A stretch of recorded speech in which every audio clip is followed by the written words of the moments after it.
Hello again, everybody, and welcome to the long-awaited episode of the Jim Cornette Experience that we didn't think we were going to do.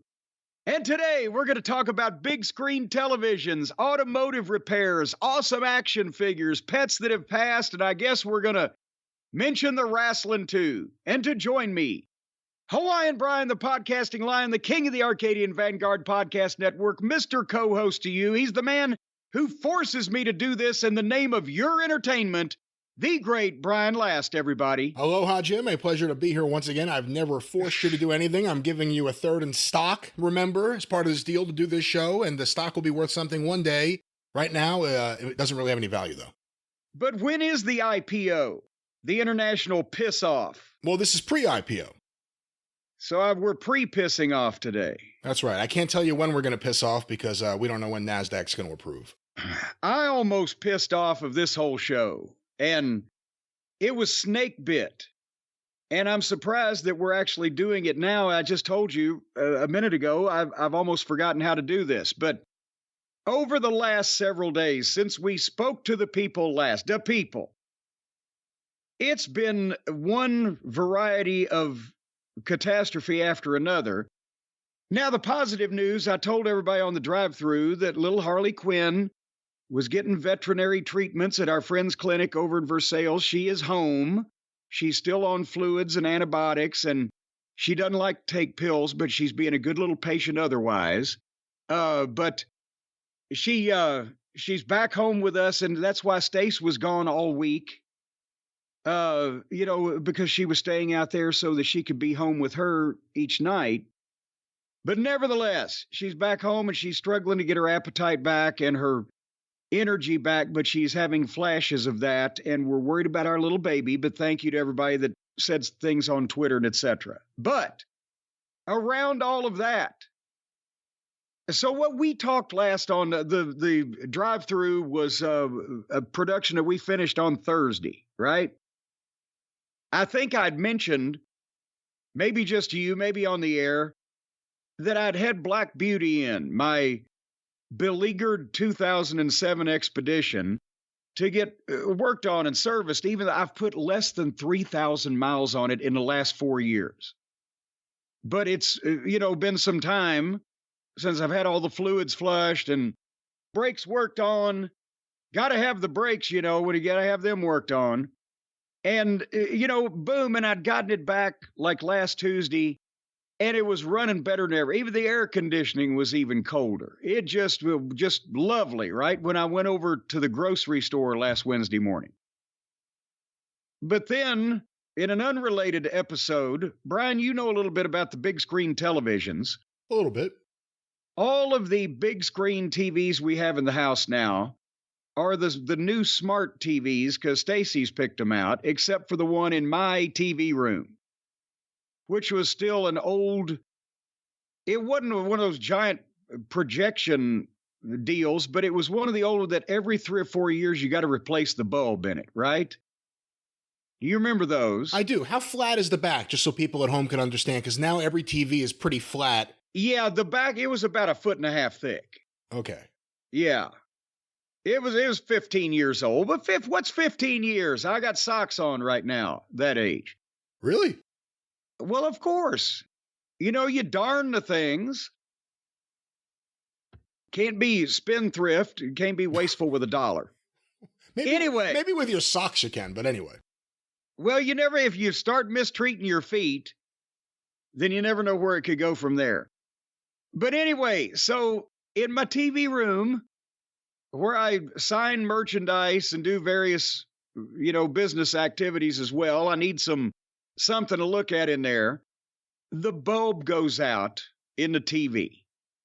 And I'm not going to, at this point, it's that old, I'm not going to call the TV guy, come over, put another bulb in, $200. I got somebody else in my house, whatever. I'll get a new TV. So I'm thinking, you and I have just finished recording on Thursday afternoon. Stace and Harley are in Versailles. Friday morning, I'm going to get up in my brand new, newly repaired vehicle, and I'm going to go down to Best Buy and get me a TV, right? And then I know that the Monroes are coming on Sunday, so they can help me get it out and bring it in and set it up, right? It's an unwieldy item.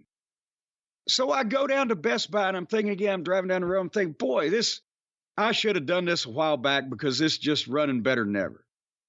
Because I was going on surface streets. I didn't get out on the interstate now. I was just puddling along, tootling along, piddling along about 40 miles an hour over there. But on the way back, got the big screen, by the way, 75-inch. It's in a box like fucking 6 inches thick. As you mentioned, they're thin now. It's like a credit card. Anyway, I'm halfway back from Best Buy, and I start smelling this burnt rubber smell and like truck exhaust and, hot grit. I'm like, what in the world is that? And I see a truck in front of me, and I think, this fucking guy. But then he turns off, and I stop at a stop sign or a stoplight, and that's when smoke is coming out of the front right. Not coming out, it's coming out of the tire area. It's not coming out of the tire itself and floating up into the fucking atmosphere. And because there's no wind when I've stopped, I can see it coming. I'm like, what the fuck? And I'm only a couple miles from home. And I'm thinking, I got to get fucking, get home. I don't want to walk anywhere. So I turn right. And as I'm going up, the last place I can really get up any speed before I get to the back roads I'm going to take to get to the house, I get up to about 50 and it starts kind of going shuddering. And I'm like, oh, what the fuck? And now the smoke is coming. I'm thinking the next thing I'm going to see is this fucking thing's catching on fire. Flames are going to be leaping up out from under the hood. I'm like, oh, shit. And I get down a side street and I get up my driveway and I park it and get out. And there is smoke pouring out of the tire area behind the tire. And I'm, what the fuck? So I call the esteemed automotive repair place that I'd just had it in. And I said, what could this be? What has happened? Because they did the brakes and he said, it may be a caliper. I said, what? He said, we redid the caliper. It might be malfunctioning. So can you bring it back in? We'll take care of it. I said, but this is Friday at lunchtime, right? I had calls coming in to blah, blah, blah, stuff I'd scheduled. I said, let me bring it in tomorrow, right? I'll bring it in tomorrow and you can take a look at it. And then I'm so verklempt over this, I go on about my day. And then I realize about 9 o'clock that night that I didn't take my daily medication that morning. Because and since I've gone this far, and I may have said this before, my blood pressure medicine has a diuretic that makes me piss. And suddenly I'll be out and about doing my normal activities or in a car somewhere, and I will realize that in the next 2 to 3 minutes, I got to piss badly. It just comes on you like that.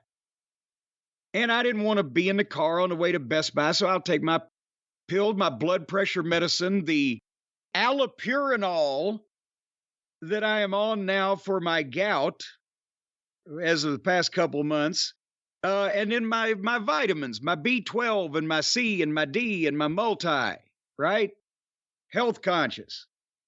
Well, I got verklempt over the fucking vehicle and didn't remember to take my pills, and about 8, 9 o'clock at night, my toe starts hurting. Now, bear in mind, I'm thinking, what the fuck? I wasn't even on this shit until 2 months ago, and now I skip it, and 12 hours later, I've got the gout. That can't be. But then I realized that since Stace had been gone all week, my entire diet had consisted of fat and sugar.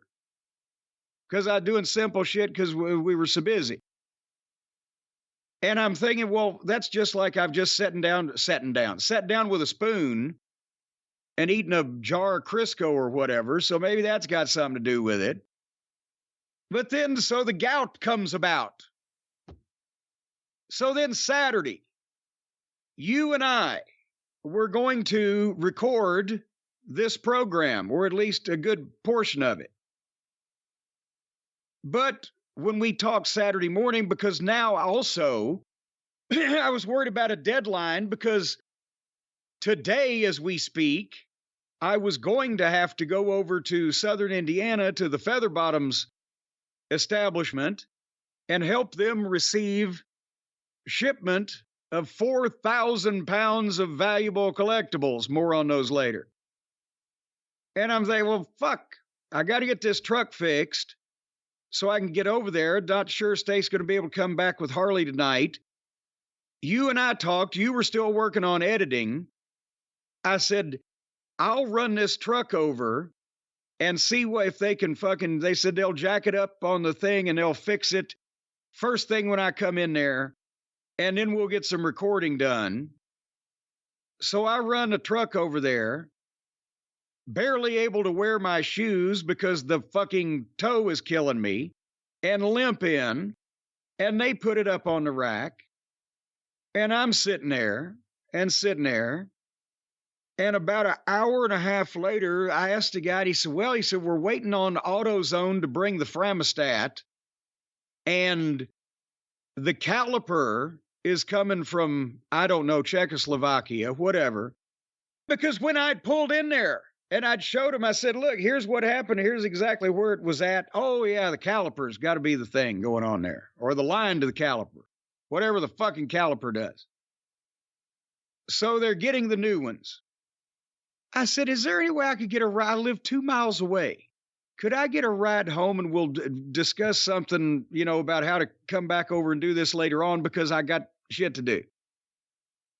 Well, then, goddamn, of course, that'll be. So the guy runs me home. But by then, as we're talking, I can't remember. I think I begged off because I was frazzled. It was already mid-afternoon.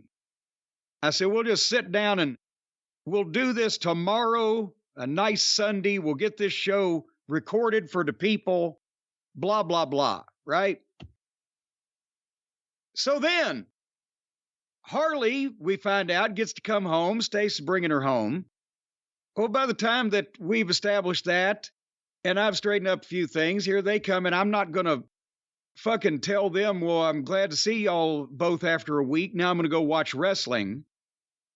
So we spent the evening making over the dog and catching up on everything. And then I get up Sunday morning at fucking 6 o'clock, and I watch both Smackdown from Friday and Raw Collision from Saturday, so that I can be prepared on that. Because at 9 o'clock on Sunday morning, I got more things to do. Because by cracky, not only have I realized by this time that I've left the truck. Because I forgot. Saturday afternoon, they called. They said, yeah, we got it all fixed up, and we took it out to test it, and it's doing the same thing it was. So apparently it wasn't the caliper. We have to take it all apart. I said, well, you're open tomorrow. Can you do it tomorrow? No, we got no technician. We'll have to take it apart Monday morning. Okay, great. Then I've realized by Sunday morning, I've still left the 75-inch brand new big screen TV in the back of the truck in the box. Now they've got my fucking TV in my truck. And I can't watch TV in my TV room. So then Sunday morning, I get up and I watch both shows. And by the time that they open up, the Monroes are here because they had come to work in the yard. And I sent the Monroes over to the repair place with their truck so that they could get my TV and bring it back to me. Meanwhile, I called Enterprise Rental Car and reserved right down the road here from me. The only location, by the way, open on Sunday morning. And I reserved a car so that I could go pick it up, because now that Stacey's home, she can take me over there. I can get a car so that I've got transportation. So whenever this truck thing is resolved, I'm still able to get around. And I call the exact branch that I want. And Brian, when you call the exact branch that you want, somehow you still get Bulgaria. Now, that's a frustrating thing whenever you look up any kind of, well, not any kind, but a lot of these national companies, whenever you look up the individual local branch, and it has a local number. Like it'll look like any of the other local numbers, and then you call it and you get India or something. Yes. So I say, I need a car to pick up before noon today. Yes, sir. What would you like? I said, what would you got? Well, we have these things. Yeah, give me that. Takes all my information. My birth date, my address, my goddamn life history. And okay, got it all booked. I said, so you're telling me, madam, that if I show up at that location on Hurstburn between 11 and 11:30 this morning, that car will be sitting there waiting on me? Yes, sir, you are correct. Thank you very much. I hang up. That's when I send the Monroes over with the truck and the blah, blah, blah. And as soon as I send them, the actual rental car location that I'd called from the same number that I called me, but this time it's really them. And they said, did you just make a reservation for a car here this morning? I said, yes, sir, I did. He said, well, we ain't got any. I said, what do you mean? Well, we're the only location open on Sunday morning, so we can't really get anything from anywhere else, and all of it, we're sold out till Tuesday. I said, they just took my reservation. Well, that's the reservation line. I said, but how can you just have somebody on the phone giving away shit freely that you don't possess? It seems like that's a glitch in the system. So anyway, then I was back to having no transportation, but then the Monroes pulled up with the goddamn big screen television. And they were kind enough to help me get that thing out and get it in the house. And then they went out to do their thing in the yard, and I'm hobbling around with one foot, and we're trying to look at this thing. And Stace, because I'd realized when we took it out of the box and everything, and I told you this, that this thing was wrapped so carefully, but they put a barcode sticker on the fucking screen. And I'd tried to get it off, and it wouldn't, it was just peeling. It wouldn't come off. There's still sticky stuff. I said, hopefully, get a wet cloth or whatever, right? I can't figure out why would they do this. And so I turned my back. Stace decides, well, she'll help me out because I'm frazzled. So she goes and gets the Goo Gone. And she puts, and the Goo Gone takes the sticker right off, but now it's left a smudge in the middle of the screen like the size of a tennis ball. And you can see it a mile away, and I'm, oh shit, and she's, oh gosh, but we turned it on, and you could only see it when the TV was off. When it was on, you couldn't really see it unless you were looking for it. Remember I told you about that yesterday, Brian, how that happened? You did, yes. Well, guess what else happened? What else after that? After we fretted about that, when you and I finished the conversation I'm about to tell, I went down there and we were trying to line it up and everything and make sure everything's set up just nice. And I noticed another little sticker at the corner of the TV, a little red flap. And I said, oh, what's this? And as I started pulling it, there was a goddamn clear plastic sticker across the entire screen. We were trying to take the sticker off the clear plastic fucking decal. My God. We just peeled it right off. That screen's as clean as a fucking whistle, boy. And fuck that Goo Gone. And fuck that Goo Gone. Don't use that on your TV screen, folks. But it sounded off when you said they put the sticker right across the screen. I was like, you didn't get this at clearance or something? No, that's why I couldn't figure out why would you do something like that. And then I realized, well, fuck. But it was hard to see down there. It's such a big TV and such a little. So then you and I had agreed that we were going to record this program at noon on Sunday. And so after I dealt with the rental car people and I dealt with the initial phase of the big screen television controversy, that's when you called me. And I said, hey, are we all set for noon? And you said, oh, no. Say it how you say, oh, no. Oh, no. Yeah, that's exactly what I said. What's the matter? You said, well, we had severe thunderstorms here last night. And my whole goddamn, what do they call them up in New Jersey? Townships? My township. I didn't say that. In no way did I use the word township to you. Well, you said your whole little town there. I said my town. I didn't say township. Well, that's what they say in New Jersey. It's a township. Well, there are townships, but I didn't say township. Well, you were just using the abbreviation, but I knew what you were talking about. All right.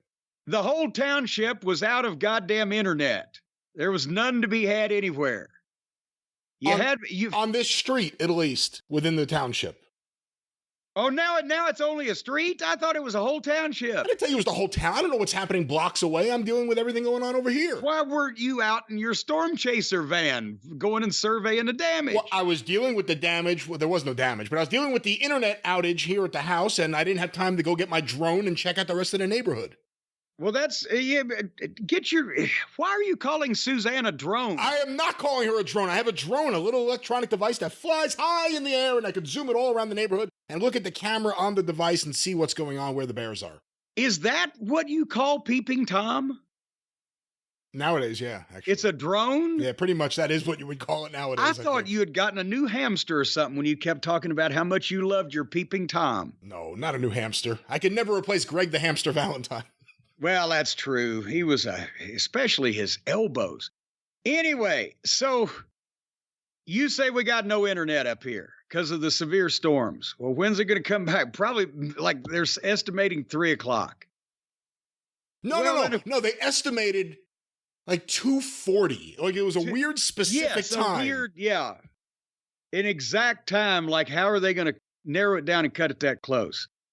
But anyway, so all right, so I said, let me know if anything changes. Well, then, of course, now Stace and I are trying to acclimate to baby still has to have an IV fluid 2 minutes, per day, and every couple of, or not every couple of days, but 4 or 5 times a week. And then also she has to have certain pills. She doesn't like take pills. She loves boar's head ham. That's the only thing we can get her to eat right now because she loves that. And that's not going to be her permanent diet, but we're waiting till she gets her appetite back. You should get some pastrami, boar's head pastrami. She's not a fan. She used to like turkey, but when this condition came on her, that's how we first noticed something was amiss. She started turning her nose up at her regular supplements wrapped in turkey. But anyway, so we got all that done. And my toe's still killing me, and Stace's legs and back are still bothering her because she had to cancel her doctor's appointment this past week, take Harley to her doctor. So finally you call me, and at that point, I said, what the fuck are we doing? By the time that we could get this thing started, and everybody, I'm sure all the listeners know how long these programs are, it again was mid-afternoon, and I had been up since 6 a.m. watching the bad wrestling, and we thought our energy level might be fading at that point. Yeah, plus I said if we wait a few more hours, maybe Punk will ban a few more people from Collision. We'll have a bigger story to talk about. Well, that's true, and son of a gun, when you know who won the pony. So anyway, so now today, because it was rainy and fucking blah, pouring rain in the greater Louisville area this morning, Hotchkiss was able to reschedule with the freight company to make our major delivery tomorrow, where it's going to be not raining and somewhere around 75 degrees, which ain't bad at this time of year. So we're going to be out there making sure that goes into proper place. And you and I are here convened to do this program finally and get this one in the archives. That's right. And there's so much going on. There's so much to talk about. So we'll should have lots of fun today. But it's mostly related to wrestling. Yeah. So we do have that drawback. But one thing. Hold on here. Where's email number 1? I got right here. I want to give a shout out to Hippie James from West Virginia, because he sent both of us an email. And it's very personal. He's been having a tough time with a lot of different stuff. And so we won't read all the personal stuff, but we got that. And James, we hope that things are looking up. And that I know we also sent him an email also, and he appreciated that. But I wanted to publicly recognize him. So Hippie James. Beyond Mike Boyette, did you have any actual hippies in Louisville growing up? Well, there were hippies everywhere. But you mean hippies in wrestling? I mean, just in life, in school. Did you have any hippies, or was it too late? Yeah, yes, no. We had hippies. Well, wait a minute. For one thing, I'm not goddamn 80 years old, but I did live through the late 60s and the early to mid 70s. Well, I guess I lived through all the 70s, but for that time period that we're talking about. Yes, you and did. Besides that, remember Troy Hippie Graham? He was a hippie. Was he in Louisville as a hippie? Before he became a dream. He was never in Louisville as a hippie, but we just had hippies wandering down the streets in Louisville. Well, that's what I'm asking. Yeah, as you did everywhere. All right. Some of them are still out there. This is your show. Oh, well, then why did you interrupt me? Well, I had the flow of things. We'd have a nice conversation if you quit interrupting. I was just trying to say happy birthday, Hippie James. It's not his birthday. I didn't say that. I was trying to change the topic, make him happy. How do you know he enjoyed his birthday? Could have been at the root of his problems. Well, let's have a whole new birthday, Hippie James. Can you imagine if you could remember the actual act of you being born? That would have to be some kind of traumatic bullshit. Why? Well, fuck, being squeezed out of a goddamn tube out into a brightly lit fucking surgically clean area with a bunch of people wearing masks and gloves waiting to fucking slap you and cut things off of you and stick their fingers up your various fucking protuberances. I've been in this place for a while now. I'm getting bigger. This place is just getting smaller. I need a bigger place. I need to be able to spread my stuff at. I need another meal. Oh, look, daylight. Let me go check that out. Moving is always a traumatic experience, but again, when you upgrading. But is it an upgrade? From the womb? Well, you fucking leave and if you're a guy, you spend almost the rest of your life trying to get back in. Depends what we're talking about. We talking about a studio apartment or a 2-bedroom? Well, it depends. I mean, I don't want to cast aspersions on anybody's birth canal, but if it's at least a little studio, you wouldn't get flung out just like a goddamn, you were shot by a t-shirt gun or something. If it's a That's not fucking how it Holland works. Tunnel, you might just fall right out and gravity take over and damage your little head. The babies don't shoot out. Well, it depends on how much fucking... Like a Tijuana sex worker with eggs. That's not how it works. Well, I'm saying it depends apparently on how much grip and or friction there might be as to whether they ease out slowly or just fall right out on their own. Oops, Junior fell out again. Right, this has been the joy of life here on Cornette. But speaking of which, we have to have a celebration here of the lives of some of our fallen friends. This is more important to me now with little Harley being sick this past week, that I know how people feel about their furry and feathered family members. And we didn't do one last week because it was a packed show. So I wanted to just briefly, I don't want to get too far behind on this thing, but also I'm going to make one rule, Brian, that I've had to come up with. These cannot be retroactive. That's the right move. That's getting ridiculous when people are like, my animal died 20 years ago. Well, no. I mean, listen, I understand how they feel when somebody says, little fucking Buster was the best friend I ever had. He passed in 1991, but I still think about him. I sympathize with that. But if we go retroactive with the just numerical statistics of the audience we have, this would be the entire program. So we've got to stick to things that are happening in the current day, and we'll acknowledge those. But anyway, having issued that caveat, I know you've been waiting for it, folks. This is Reggies Corner.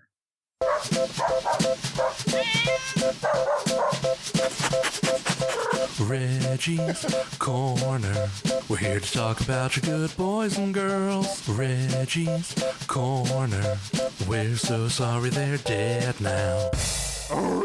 Every time I hear a different noise in the background that I didn't hear previously. It's just, it's terrible, but for a good cause. And so, like I said, we're going to recognize some people because we don't want to get too behind, but real briefly, KJ from Ohio, lost his dog Tank at only 9 years old, and he was a sweetheart, a good boy.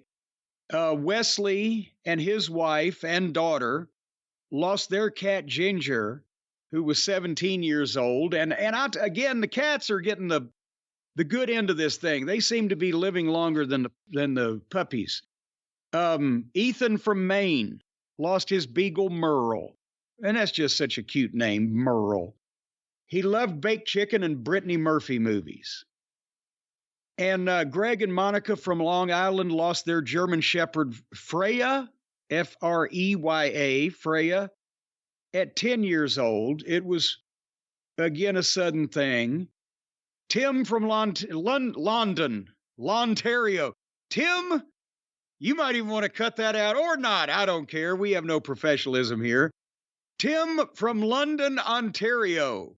Otherwise known as Londario. Lontario, yeah, lost his golden retriever, Charlie, at the age of 13. Mike in St. Louis, his puppy, Wally, passed away at 15. He was an adoption, but he had been with the family for quite some time. Michael and his wife lost their cat, Ellie, whose full name was Eleanor Rigby. And I don't even know if they're from the UK. What is that? Nevertheless. Why does that matter? The Beatles are international. Well, but it would be more fitting if the cat spoke with a British accent. Meow with a British accent? Meow. Meow.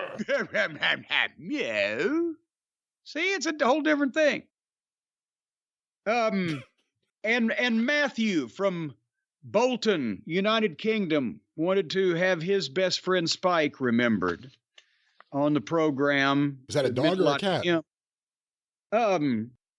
Spike was a German Shepherd also. So, and that's not a cat, by the way, to answer your question. Well, I know that. Mandy from Dallas lost Leela at age 13. She loved chasing skunks, which was fucking disgusting, and her paws smelled like Fritos. Just like me and Dave playing in the field. And she loved cats so much that she would groom them until they inevitably fled, looking like a drowned rat. And then I put the iron claw on the cat and I crushed its skull. Oh, stop it. Oh, no, it wasn't a claw. He threw a saw blade through the cat's head. That was the story. All right. I was not a witness to this, and I don't want to think about it. Ricky and his wife lost their boxer Cosmo, who was only 6 years old, a lung infection.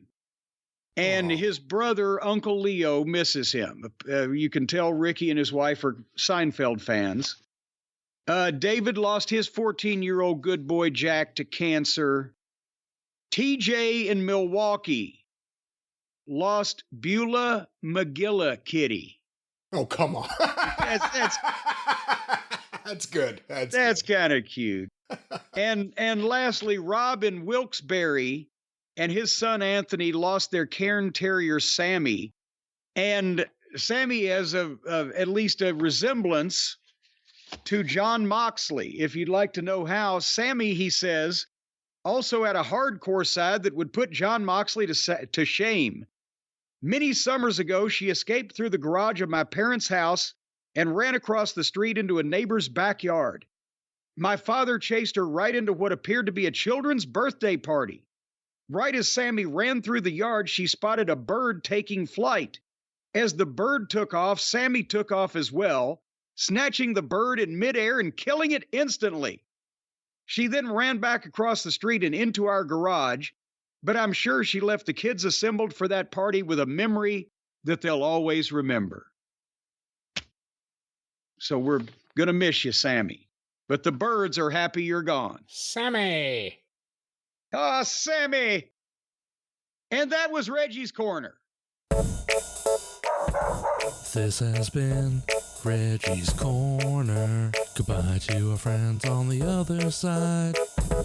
On the next Reggie's Corner, we'll talk about a bunch more pets who died. Welcome to the big time, bitch! Woof woof! All right. I want to let all the strains of that go away before I speak, so my voice is not connected with it. But anyway, and Matt, what is his last name again? I'm sorry, we do this every week. He asked us never to use it again. Don't use it again. No, it's Matt O'Donnell. Matt O'Donnell. I was thinking O'Connell, and I was, wait a minute, I'm thinking of Arthur O'Connell, famed character actor. Hey, real quick, not to go into politics too heavy, because A, we have so much to talk about, but B, let's not do that. But what do you think of the recent developments with Mitch McConnell? Because all of a sudden he stopped talking and he froze at the microphone and people started booing him out of the place in Kentucky. What do you think of what's going on? Well, look at, he was the self-proclaimed Grim Reaper of bills in the Senate that he wanted to kill. He's been killing anything that could be good for people for years. But now it looks like the Grim Reaper is taunting him. And he's disintegrating in front of our eyes. He looks like Vincent Price in House of Wax. He's paler, he's older, he's frailer. And then it was at a press conference with a bunch of other Republicans around him. He was speaking and then suddenly stopped, never changed his expression, never moved a muscle, didn't turn his head, stared for, I believe the official timing was 23 seconds. Yeah. The last time I saw that happen was that old footage from American Bandstand of Sid Barrett on acid, and he just froze and stood at the camera. Yeah, I don't think Mitch is on acid, unless it's something for his stomach acid. And then they had to come up to him and say, Senator or leader or whatever they call him in public, not in private, did you have any other comments to make? And he's like, no. And they kind of shepherded him off to the side and then took him somewhere to sit down or whatever.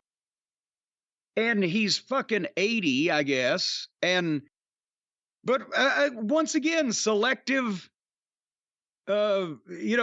judgment of people. All the Trump suckers and the Republican lunatics. Oh, Joe Biden's old and he's senile and he can't put two sentences together.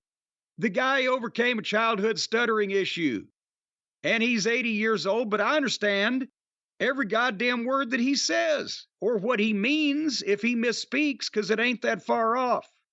If you are paying attention and know what all the words mean. He's not either blathering lunatic fucking promos on his own version of Twitter from his bunker at Mar-a-Lago like a demented psychopath that's been deposed from a third world country. He's not zoning out at press conferences and just standing there like he's been hypnotized in a James Bond movie. He knows what the fuck he's doing. Should there be age limits?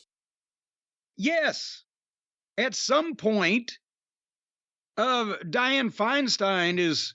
Oh, that's a mess. Very old. That whole situation is ridiculous. And there's another... Well, who was it from West Virginia? Senator Byrd. He was a senator until he was 101 years old. So, yeah, I think there should be not just a hard age limit in terms of 65 you're out or whatever. I think there should be graduated stages. If you reach a certain age, then your position in legislature or in any public office requires you to pass a reasonable for a normal civilian person, not a goddamn professional athlete, physical test and a cognitive test. On pay-per-view. No, come on. People would pay to see that. Who, the county commissioner? I'm talking about anybody. If you're going to be a public servant at some period of age, 65, 67, okay, once a year have a physical and do a average cognitive exam. And then, by the time you're in the 70s or approaching 80, maybe there ought to be a hard out there depending on the job. But the problem is that if there had been a hard out at 80, Biden, who was the only person that could save us from the fucking criminal pig menace that's about to be fucking sent to multiple prisons, and I hope he fucking rots there with everybody that ever fucking supported him. He was the only guy that was going to beat that guy and save the world and save democracy, but he wouldn't have been eligible if there was a hard age limit. So you can't back yourself in a fucking corner. That's what I think about that. Well, this has been Reggies Corner. Well, you know what? God dang it. I didn't even mean to do that, but how cool was that? In a corner, Reggies Corner? Yeah, see? That was good. Hot All dang right. it. God dang it. Speaking of a corner, there is going to be no corner of a giant storage unit over in southern Indiana that is unfilled with massive amounts of merchandise. By the time that you hear this, and the imminent pre-order on sale date is approaching fast on Saturday, September 2nd, and we're talking about the Midnight Express 40th anniversary action figure set. We've said on the past couple of programs all the details. I don't want to bore everybody with going over everything again. You can go to the YouTube channel and look up the clip. Jim Cornette announces Midnight Express action figures for the entire story. But basically, this is not only the first time that the Midnight Express, all four of us have been in an action figure 4-pack. It'll be the last time. This is an exclusive project of JimCornette.com and Cornette's Collectibles through Figures Toy Company. Thank them for their kind support in all of this. And this is for our 40th anniversary. We won't be having another, as I mentioned, because Bobby Eaton can't be part of them. But he is part of this because the last time, and I spoke to his daughter, Taryn. That's one of the things I was doing Friday instead of driving a flaming car down the street. That was definitely the last time that he signed anything was the contracts for these figures to be made. And she is so grateful to the feedback and the support that everybody has, given us so far on that the set looks cool and they like the book and the, whatever. She's grateful. Dustin, one of Bobby's sons, apparently has just had twins. So there's more grandkids now. And this is something that's going to be a boon to them. But at any rate, so this is the last anniversary. This is the only 4-pack that's ever going to be done. There's going to be 2,000 of these things. They come with the 28-page full-color book with milestones and high points in our careers, lots of color pictures. Also an autographed picture of myself, Dennis, and Stan, and I can personalize to any specifications. There are about 100 packages with autographed pictures from all four of us because Bobby had pre-signed some for things the pandemic came we never got to do. And there's 9 packages with the Midnight Express scrapbook signed by all four of us. The last 9 that I can beg, borrow, steal, or otherwise cajole away from anybody. And pre-orders for these, as I mentioned, begins at JimCornette.com on Saturday, September 2nd at noon Eastern. But if you go to JimCornette.com right now, click on the banner on the homepage, you can see pictures of everything, all the information. And the reason why we're doing the pre-orders is we didn't have any timing frame, as we know, on these boats from China. So we decided to set the date, and the boat got in and everything cleared customs a couple weeks ahead of time. But the action figures are in this country. They are about to be, as I mentioned, in southern Indiana tomorrow. And where Those poor figures. Me and the Feather, well, I know it's but they're only going to have to stay for a limited amount of time until people buy them and they're rehomed. Save these figures. Get them out of Indiana, folks. Get them out of Sellersburg. Just get them out of Sellersburg. There's some places in Indiana we can work with. Bring them to Byersburg. Buy them today. I see what you did there. But the Feather Bottoms are standing by to get 2 tons of action figures, and the pre-orders will begin, as I said, on September 2nd. And at that point in time, when the orders come in, I'll be personalizing the pictures. The Feather Bottoms will be packing boxes and sets, because also I didn't mention the certificate of authenticity that comes with each one of these sets, indicating that all the autographs are genuine and that this is one of a set of only 2,000. And then the first Saturday in October, the general on sale will begin, if there are any left, of the Midnight 4-packs, along with my Christmas season starts the first Saturday in October. And all the pre-orders we are aiming to have packed and ready to be shipped by the first week of October. That's going to take it's going to blunt the onslaught that we usually get bogged down by. And this is so we hope that everybody can get everything, even the international customers, that they want for Christmas by Christmas. And again, as I mentioned, Taryn is so happy about this, not only because of the financial boon that it will be to the kids and grandkids, but also so that the kids and grandkids can have these. Bobby's, she said, has 7 grandkids now, but he only saw 4 of them.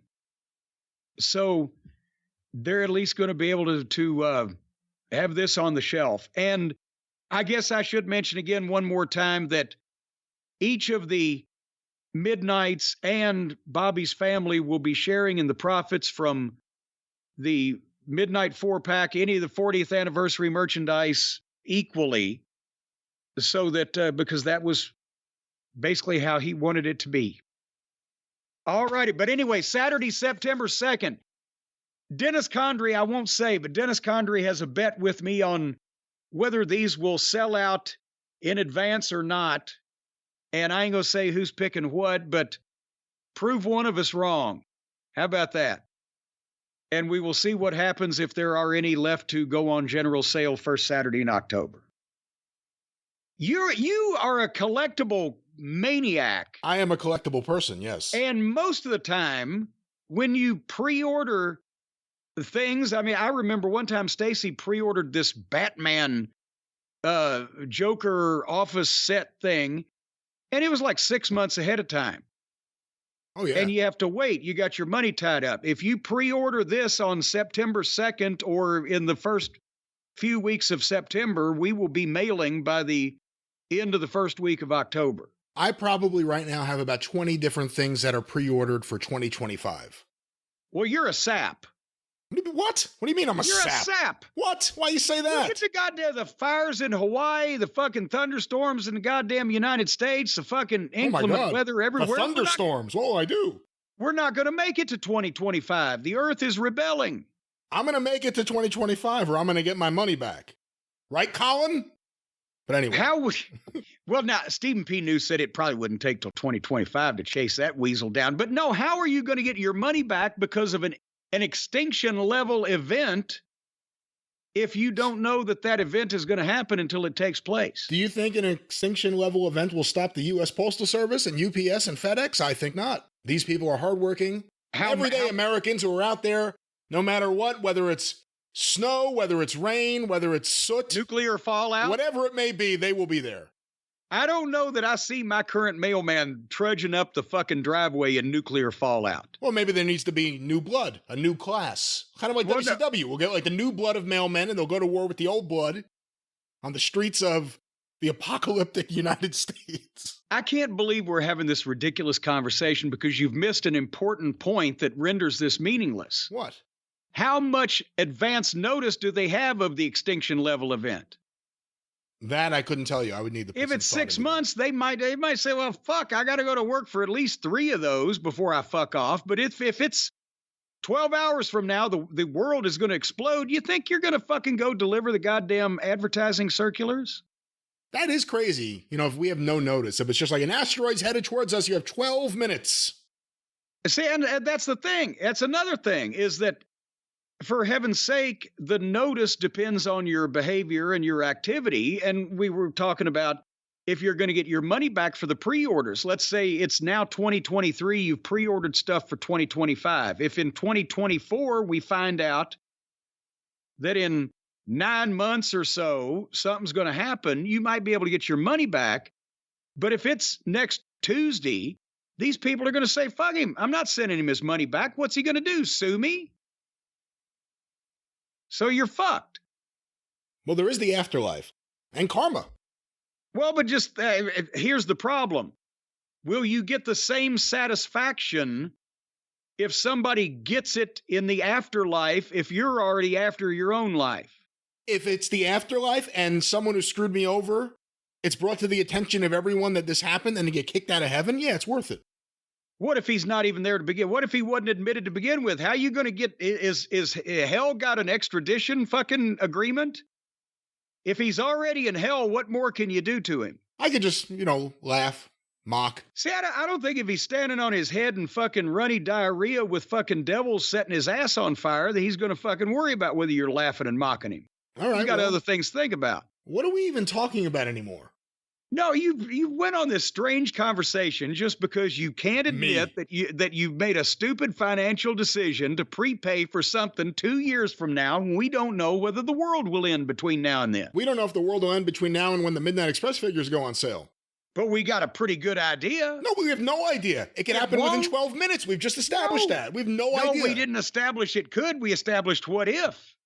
But here's the thing. If you pre-order in the month of September and your shit's being mailed in October, you got a pretty good chance of getting that before we all have fucking leprosy and gangrene from all the goddamn radiation poisoning. So your issue isn't between now and September. It's basically September to October. That's the window right there where if the world ends without notice, you end up screwing everyone over the way you're accusing everyone else of doing. That's true. But because it's such a short window, and we would probably have an inkling if something was going to go on by now, I think everybody's safe to make the purchase. What if something just comes flying out of the galaxy or into the galaxy? They got the telescopes now. They can see ages and eons away.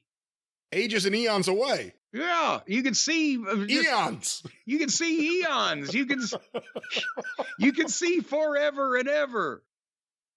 The sun will come out tomorrow. Bet your bottom dollar that tomorrow, come what may. So they can't...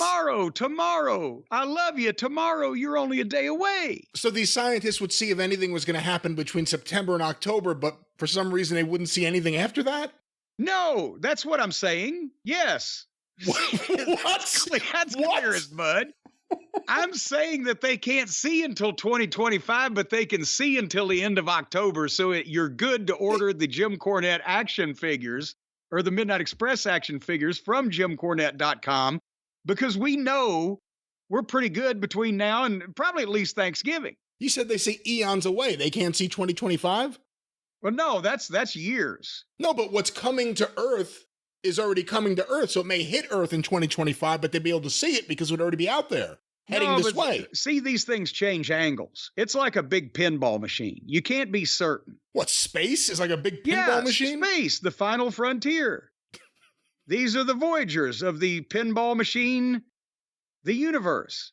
No, but anyway, if anybody sends me their money in September, we'll still be around for me to send them their shit in October. That's pretty safe. Midnight Express action figures. That's right. And if not, you have no recourse in the afterlife, ladies and gentlemen. Well, no, of course you don't have recourse. Because you're fucked. Pushing up daisies.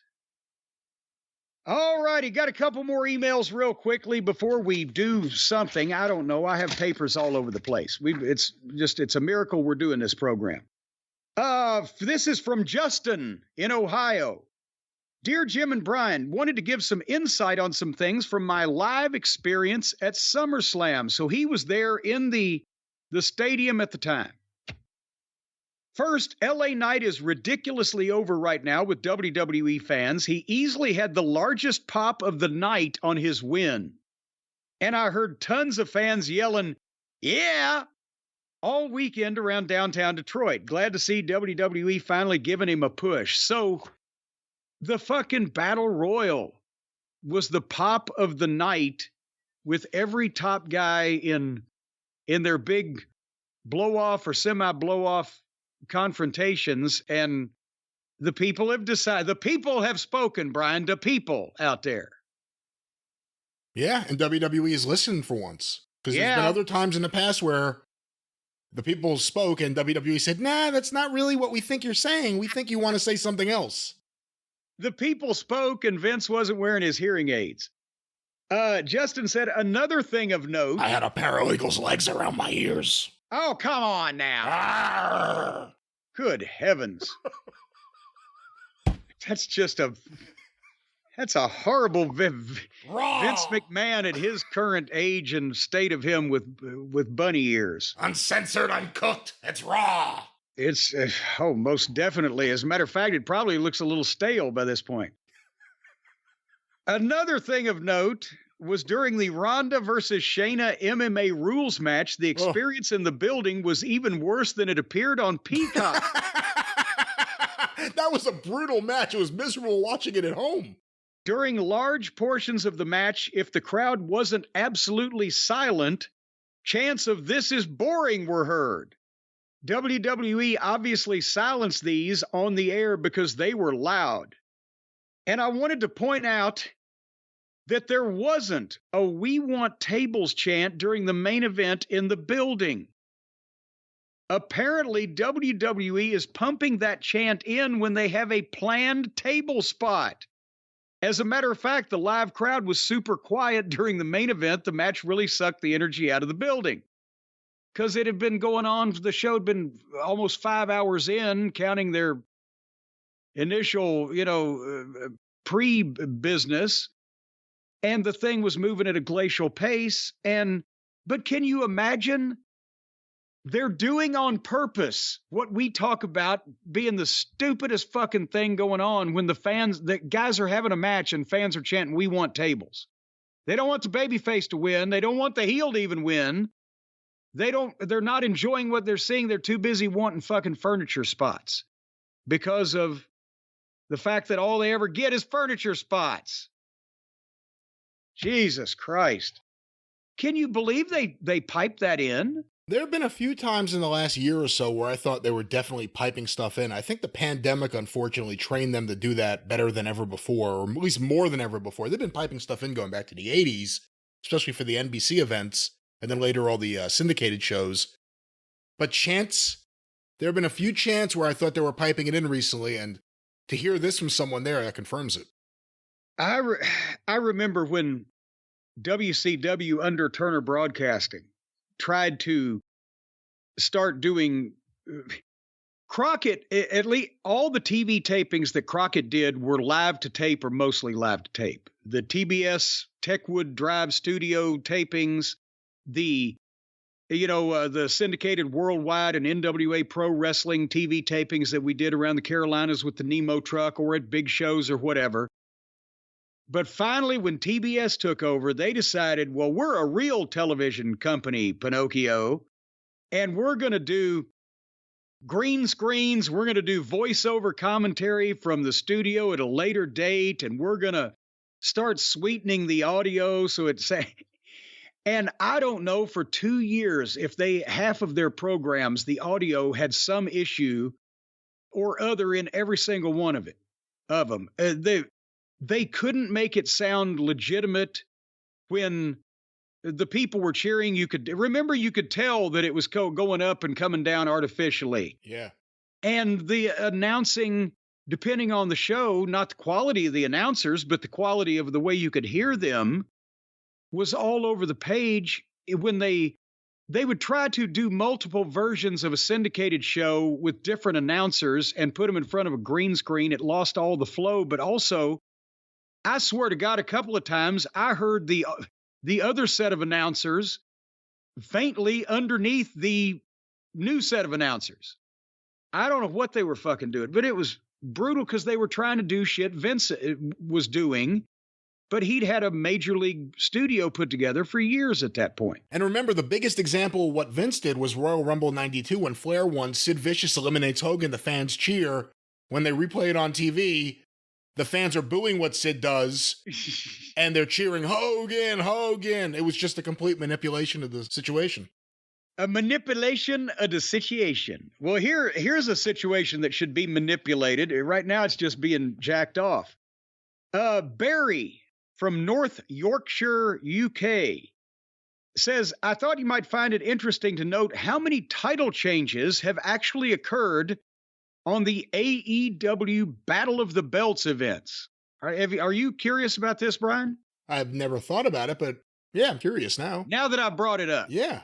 They've had 7 of them. 7 of these Battle of the Belts specials that, as you'll recall, the network hierarchy gave to AEW of their own free will and their own volition to kind of make it up for when they switched them from TBS to TNT because of the hockey thing that they were going to do or whatever. You remember that a few years back, right? I remember when they first got it. And now, of course, it's something that seemingly just airs right after whatever other show they have, either Rampage or Collision. It's not a standalone night, not a standalone event. Well, and it started out as a standalone event, but after the first one where people realized that they would mostly be standing out there alone if they were the ones watching it, they got an hour, and regardless whether it was Saturday night at 10 o'clock, I think was the first one, and they put them on at different times. But everybody said, well, that's not a good time slot. Collision, now from 8 to 10 o'clock, is doing, depending on whether it's against a WWE pay-per-view, up to 700,000-800,000 people. But they got an hour of national cable television in the deal that they had just really signed. This was when they were only on the air a year or so, and they had to switch networks, right? So instead of making something out of that, and Tony remembered the Battle of the Belts specials in the 80s that Joe Koff had helped syndicate. But those had major big-time main event matches to them, Ric Flair and Barry Windham, whatever the case. He took the title and then made it like his own glorified dark or YouTube show or whatever, where just all the random green people in the secondary championships, of which there are many, get defended rather than making it a destination or in some way a vehicle to get something going. So, across these 7 Battle of the Belts events, only once has a title changed hands. Sammy Guevara beat Scorpio Sky for the TNT title at Battle of the Belts 2. Also, only once has a vacant title been fought for.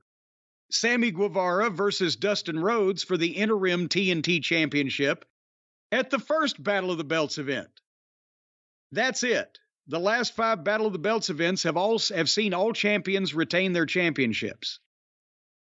And not saying you need to switch the fucking title, regularly on television or whatever.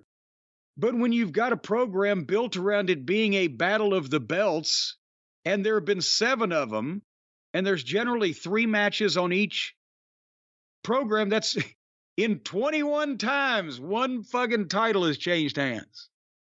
How many title matches have there been? How many different titles have been defended on that show? I don't know how many different. Ring of Honor, New Japan, AEW even. I don't know how many different titles, but almost every match on those specials is for some kind of title, and men's and women's divisions and etc. Right? So, and nobody talks about them because nobody watches them because nothing happens on them. Which came first, the chicken or the bad booking? Well, that's the other thing, considering what those shows have been, and we've ignored a few of them. Should they even do title changes on there if no one's watching? Well, no, you shouldn't do title changes on a show that nobody's watching, but you shouldn't have a show on national cable that nobody is watching just because it's never interesting. So there's a lot of woulda, coulda, shouldas. They could do some different things now if they'd have done some different things before. But they got, what's 1 more hour of TV on national cable for free? What the fuck? Anywho, and there's another where, oh yes, this was a note. Did I hear that Dominic Mysterio was just palling around with a bunch of fans on his recent cruise on a cruise ship? He was taking pictures and signing autographs and having all kinds of fun. No, that's actually not what happened, but of course, the Cult of Cornette Facebook group, you could try to join today. There's some questions we've been letting people in. Today. Well, there's tens of thousands of people trying to get in, and we're going through everyone, making sure it's a good, curated group of people. Do you swear you're still letting people in, or are you just saying that? Jace just let like 150, 200 people in the last couple hours. So yeah, out of tens of thousands. Out of tens of thousands, it takes some time to make sure we have the quality of people that we want in there. But one of the people that got in, either joking or completely oblivious, said, here's a picture of me and Dominic. I met him on my cruise, but he wasn't with mommy. And it was some Latino gentleman who looked nothing like Dominic Mysterio. And this other guy's very happy to meet him. So you can see wonderful content like that in the Cult of Cornette Facebook group. Well, we're glad that we can serve, but do you think we're popping somebody's bubble? Is this going to be like the woman that thought she was married to Stan Lane? Are we ruining something for somebody that made their vacation when we poo-poo that it's not really Dominic? See, it's concerning either way. Either it's someone who watches wrestling and didn't realize that this generic individual was not Dominic Mysterio, or it's the other way where this guy said, you know what, I'll get some attention by pretending whoever the hell this is in his photo is Dominic Mysterio. And I'll sit back and watch everyone tell me I'm a fool. Either way, it's concerning. Well, we don't call the people in the Facebook group fools. If you think Dominic Mysterio is this guy, he's a fool. Well, that may be, but we still don't call him that. We just think that about him. So if you're in the Cult of Cornette Facebook group right now, we will never call you a fool, but we think you are, just so we're all clear about this. No, I don't think all the people are, but there are certain fools amongst the many. Certain fools? There are a certain kind of fool. Give me specifically the names of 3 fools that are currently in the Cult of Cornette Facebook group. I'm not going to do it by name. That would be embarrassing to some people, and it would also leave other people out, so I don't think it's fair. Well, why don't we set up some kind of system here on the program where people can go and buy lists of people that we have certified are fools so that they don't get fooled again. Because fool me once, well, you can't get fooled again. So wow, there's so much to unpack here. What we need to do is we need to ascertain who the fools are and then set up a website and market the lists of people that are really foolish to other people that want to stay away from fools. I think that could be a good business plan. This could beat Corny Coin. Oh, boy. Well, anything could beat Corny Coin, but we'll see if any of this works out. But again, the Cult of Cornette Facebook group, just go to Facebook, look for Cult of Cornette, official Cult of Cornette, and apply to get in. And, of course, there's some other bootleg sucker MCs out there pretending that they are the Cult of Cornette Facebook group or another Cornette Facebook group. Fuck those guys. They don't have anything to do with us. Tell them to go to hell. Yeah. And I think I'm going back to my business idea. Oh, God. I think I'm going to start that up. You're not going to start that up. Online, I'm already a king of online commerce. You don't even know how to turn a computer on. What are you talking about? But I got the feather. See, that's the thing. You can be dumber than a box of rocks. You can be dumber than a mud fence. You can be just outright stupid. But if you get the right partners, well, then everything's sunshine, lollipops, rainbows, and waterfalls. And that's the thing. I may not be technically savvy, but I've become a king of e-commerce thanks to the feather bottoms. But the feather bottoms, they're not available to just anybody at random that walks up and says, hey, turn me, an ordinary, non-technical citizen, into a king of internet sales and commerce platforms and things like that.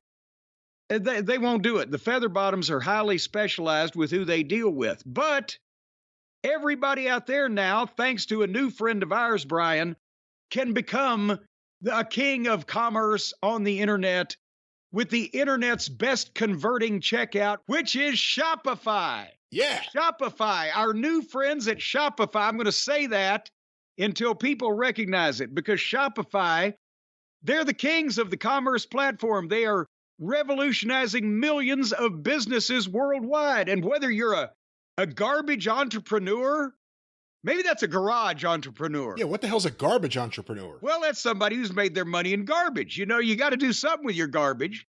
You can bury it, you can send it out to sea, you can burn it, or you can sell it to people.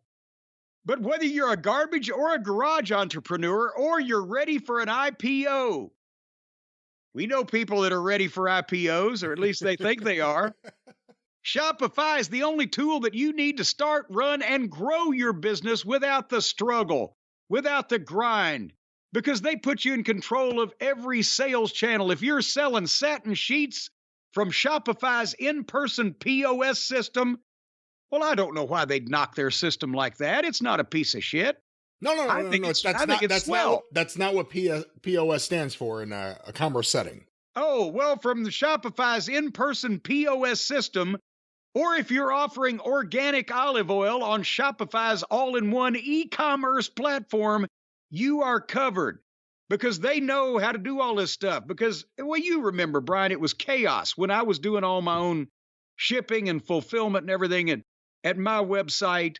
And I had to reach out to the feather bottoms. If you can't be lucky enough to find a feather bottom near you, Shopify is the place to go.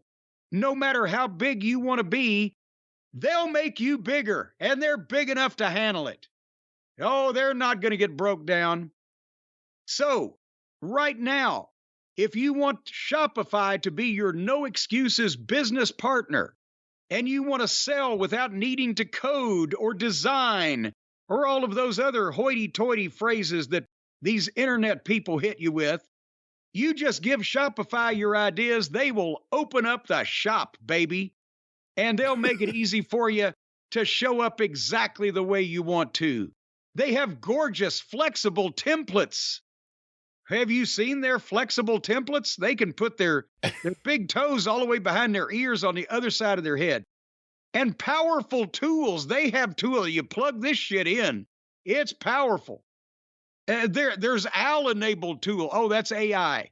AI-enabled tools to instantly write compelling product descriptions and email subject lines that will help save you time and sell more. And once that you teach this AI how to write like you, well, then it's going to take over your fucking life and your job, and you won't even be necessary anymore. But until then... No, let's not go down that road. Until then, Shopify is going to be in control of things. They make getting paid simple. They accept every type of payment. I'm talking credit cards. I'm talking PayPal. I'm talking trading stamps. I'm talking cash in a cardboard box with a string tied around it in the back of a fucking parking lot. They will take every type of payment from these people, and they will take their money, sometimes at gunpoint. No. And they will send you the money that they take from these people. Never at gunpoint. This is not in any way how this process works. But of course, they will work with you, the consumer, the entrepreneur, whoever you may be. They will work with you to make sure your online presence can monetize in every way possible. Well, yeah, it says once you start selling, Shopify makes getting paid simple. Well, they're going to make sure you get paid. So instead of you having to go over to these people and rattle them around a little bit, turn them upside down, shake them for change, slap them about the head and face, Shopify is going to do it for you. Metaphorically speaking, yes. They're looking out for you. Well, they'll hit you with a metaphor, two before, whatever kind of four they're going to hit you with, unless you pay up. So anyway, running a growing business means getting the insights you need wherever you are. And they have a single dashboard where you can manage orders, shipping, and payments from anywhere. I guess as long as you're in their car, you can drive it anywhere you want as long as you can reach their dashboard. But right now, it's a digital dashboard, but go ahead. Well, yeah, most of them have been. I haven't had a fucking dashboard that had like the needle that goes up for ages. It's always digital now. Well, it's not in a car. It's a dashboard without the car for a virtual. What good is, where are you going to get, you just got a dashboard without a car?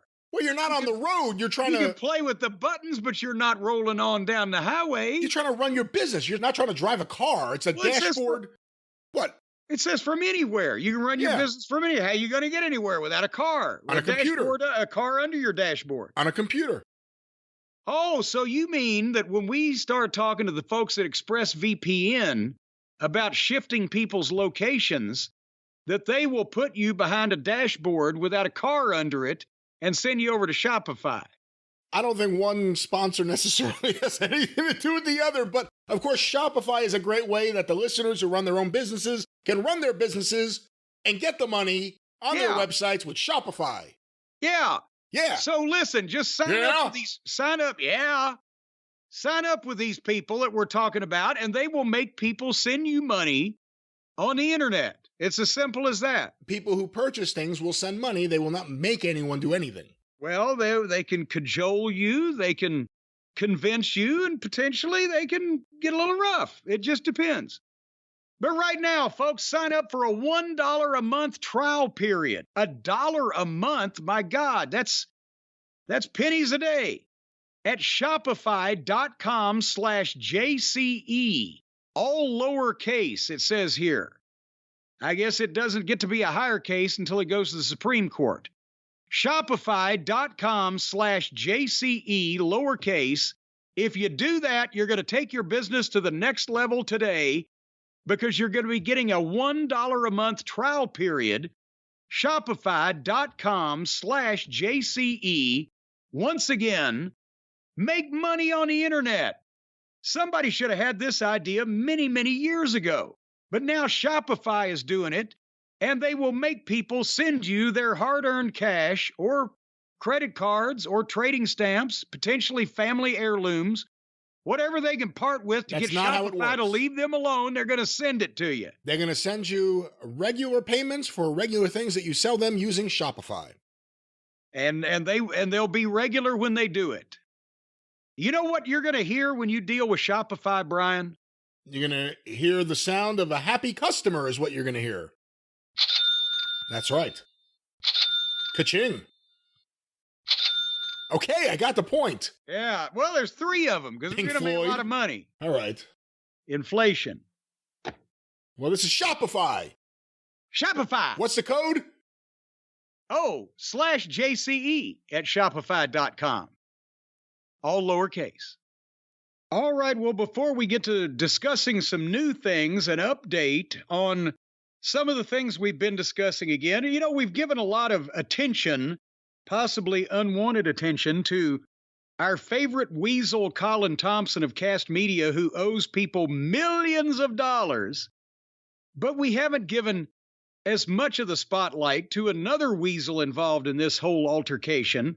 Boy, there's a real weasel farm involved here. I didn't know there was that much money in the weasel breeding business. They attract each other. Apparently, well, that's why they breed a lot.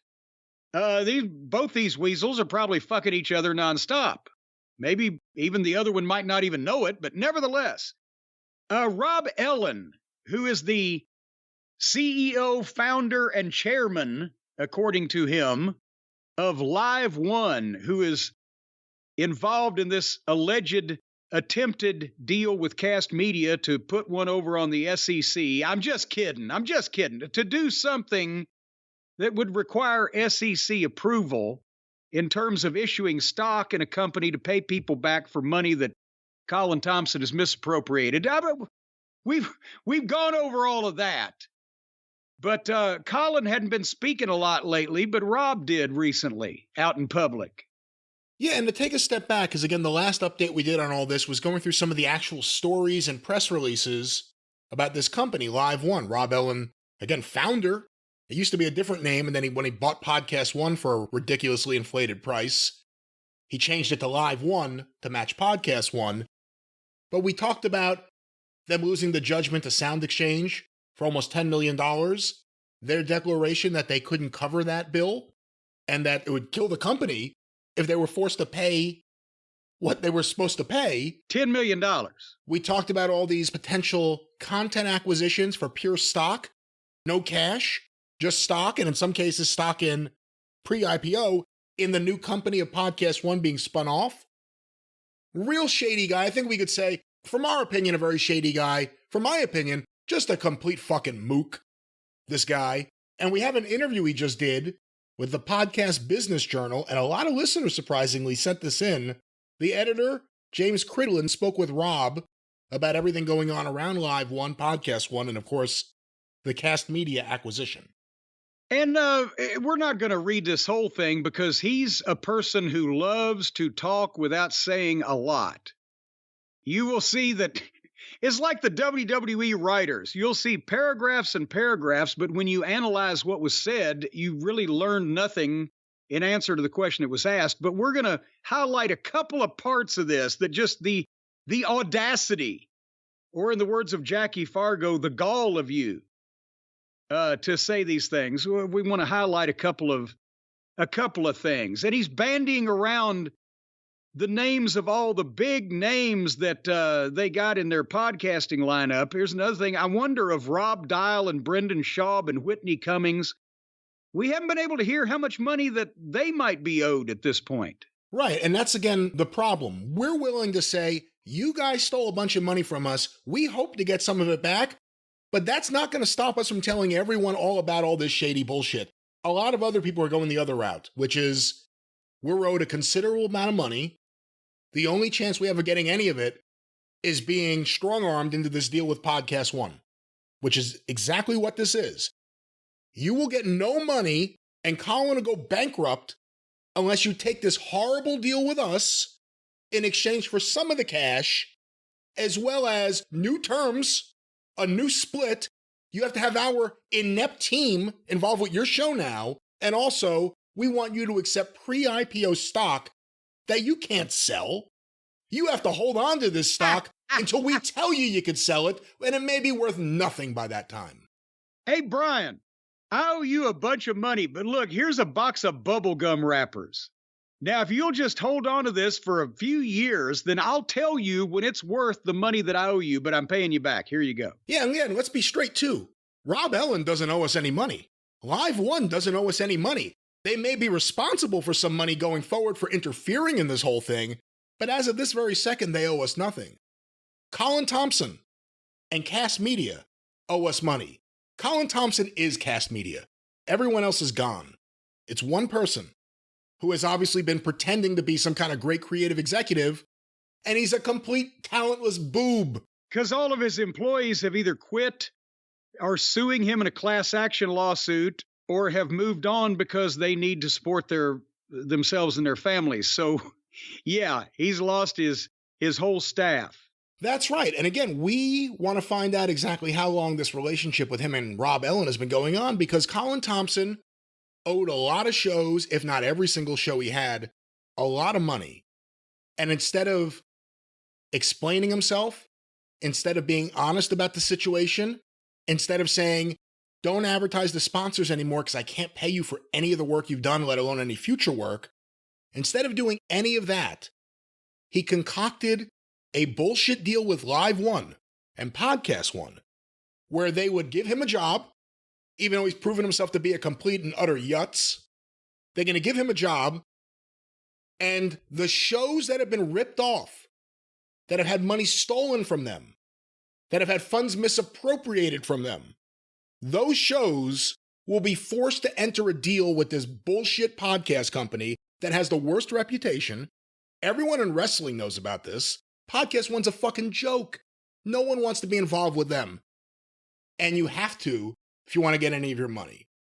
Well, here's the thing also, Brian. The thing also is that Rob, he doesn't owe us any money. He owes other people money with all those judgments and the lawsuits they've lost and everything. Well, that's the other thing. But you have a guy who owes everyone money, and the guy who apparently tries to use some of that leverage to get deals.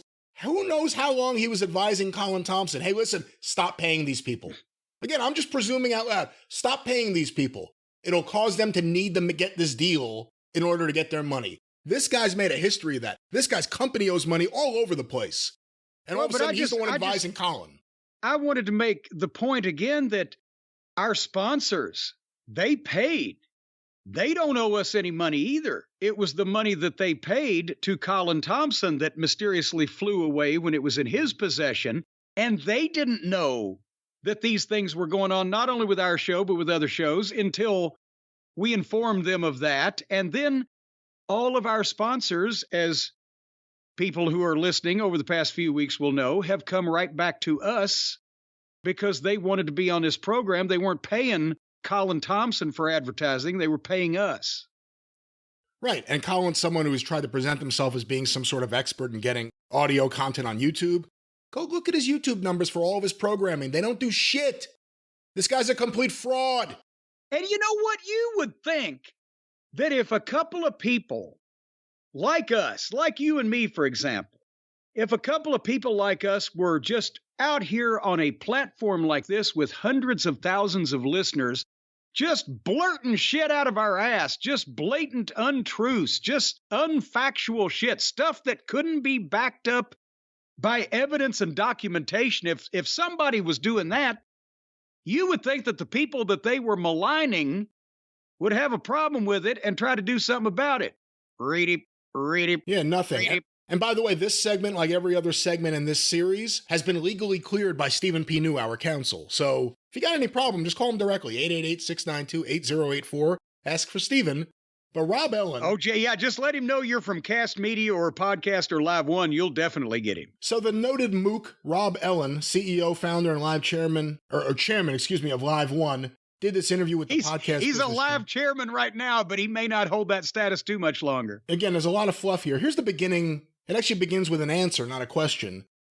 We acquired Podcast One and we continue to acquire.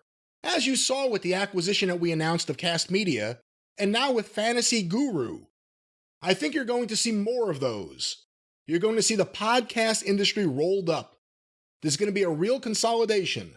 I can easily see us buy 3 or 4 more podcast businesses in the very near future. With what? Yeah, with no money. Funds? With no money. This is such a scam. We're going to pay you with the stock pre-IPO, or we're going to pay you with the worthless stock of LiveOne as it currently is situated. They're going to roll things up. You're not Vince McMahon, Rob.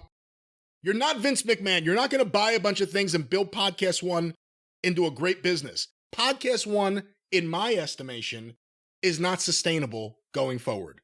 Beyond the judgment. There's more issues. But anyway, let's get back to this interview. The topic, Jim, was brought up about podcast TV later this year. Where does Rob think things are going with podcasts and video? Podcasting, this is Rob now, podcasting has gone from 200 million to 1.6 million? That's still in the first innings of where what the fuck is this idiot talking That's about? a typo. I think it's 200 million to 1.6 billion. It must be, yeah. Of what? Listeners? That's still in the first innings of where podcasting is going? What is he, Heyman? You're watching the habitual behavior of consumers move more and more to podcasts. We've grown from 7 sponsors to over 700 in 3 years. There's always the joke, you have a face for radio. But there's also a lot of hosts that have crossed over between radio and video. Now you're watching video explode. And I think it's just going to continue to grow. I've talked about second windows, podcasting becoming TV shows and movies. We just did a digital live show with Adam Carolla, which nobody watched. I think there's so many opportunities for podcasters. This is a big opportunity for video, and the acquisition of assets from Kast Media really expanded our video dramatically. Oh! First, a radio video boogie with a suitcase. How much video did Kast Media have? And if that little small bit of video that Kast Media had expanded their video dramatically, then how shitty was their video to begin with? We talked about, is anybody associated with Kast Media doing any numbers on YouTube? Because they had nothing to do with our YouTube. And if they were claiming they did, claiming any of our numbers, he was lying again. So where else is, I love Sarah Silverman. Haven't seen her YouTube numbers doing anything next to ours. No. And again, this guy's talking almost past the reality, trying to get a message out there to Wall Street. He's trying to get a message out there. This really has nothing to do with the realities. Oh, video is a great thing. Who would have ever thought people want to see videos? You fucking idiot. This has been a business for years. Sorry that you guys are playing catch up because you have a fucking shitty podcast company. So the next question kind of leans us into the direction of how he feels about the acquisition of certain assets of Kast Media. When we bought Podcast One, it was a distressed asset. Luckily, they had Norm behind it. So they had unlimited money, and he could bail them out each time. Just so you know, Jim, Norm was the founder of Westwood One, which... Well, he's mentioned earlier in the article, Norm Pattis. That's right. He sold the company along with his partner to Rob Ellen. Norm has since died. Westwood One, for those of you outside the country who don't know, was one of the biggest radio syndicators out there. And there's a beautiful world that would have existed if they had sold their assets to Lorimar and DIR Broadcasting had stayed in business. But anyway, back to this here. But this is such an early stage for this industry. And Colin is a wonderful guy. He's super talented, but he got himself caught up in a rough situation where the banks pulled out. venture capital pulled out. And there was no money left for these small companies unless you sold to Spotify or Apple. All those companies they bought were losing their shirt too. How come everybody was losing money but us? The only time we lost money was when Colin took off with it. Yeah, let's stop right there. Colin's in a bad situation. The banks and the venture capital pulled out. What did they do? Examine his books? What did they do? See that you generated all these millions of dollars in revenue? Where did that money go? Colin's in a bad situation because Colin doesn't know how to be an executive. Colin's in a bad situation because he misappropriated millions of dollars. Not because of the banks and the VC clowns. Anyway, so once again, Rob Ellen protecting Colin Thomson here. What's behind that? Oh, well, he says, so we stepped in and we said, hey, this guy put together one of the greatest lineups in podcasting. You got Rob Dial and Brendan Schaub and Whitney Cummings. It's just a massive lineup. And you got to give them a lot of credit. But you also got to help them, right? And we couldn't just step in and bail them out of the problem. We had to slowly try to fix as much as we could. So this is the part I love. So whoever wants to come and be a real partner and change the economics, the 80-20 deals are all before. They're never happening again. There have to be fair deals that both partners can make money. Brian, our 80-20 deal that we have with our new advertising agency is never going to happen again, even though it's currently happening. It's never going to happen with a company like Podcast One that's unsustainable. They need to try to grab back as much of a percentage as they can from the creators for really unjust reasons. Go get an advertiser and pay a reasonable rate. You don't need a company like this. What are they going to do? They're going to pay your hosting? They're going to cover that? Hey, listen, if you're making any money with your podcast, do your own fucking hosting then. What would they do that would necessitate a 60-40 split, which is what we saw? Are they going to spend a lot of money marketing and advertising your show? Probably not. They don't have a lot of money. They're trading everything for stock. The parent company says that they have to pay their judgment, they're out of business. But he's trying to give all these shows, according to him, a good deal. We've done terrific so far. We've announced a couple, including more news. Millions of dollars are moving over. We said it could be as high as 10 million. And I would say we'll be halfway there shortly. And there's no reason why we can't get all the way there. Yeah, there is. Good. Then they can pay the $10 million judgment and be back where they started from. So again, this goes to the idea of what really went wrong with Kast. The revenue streams are fine. Every show has advertisers. The advertisers pay. That's the revenue stream. It's the person managing the stream who diverted those funds to unknown places. That's the problem. He's a beaver. He's building a dam in the middle of the stream, diverting the stream. There have to be fair deals so both partners can make money. What does your company do, Rob, that any podcast would really need? You have a shit team.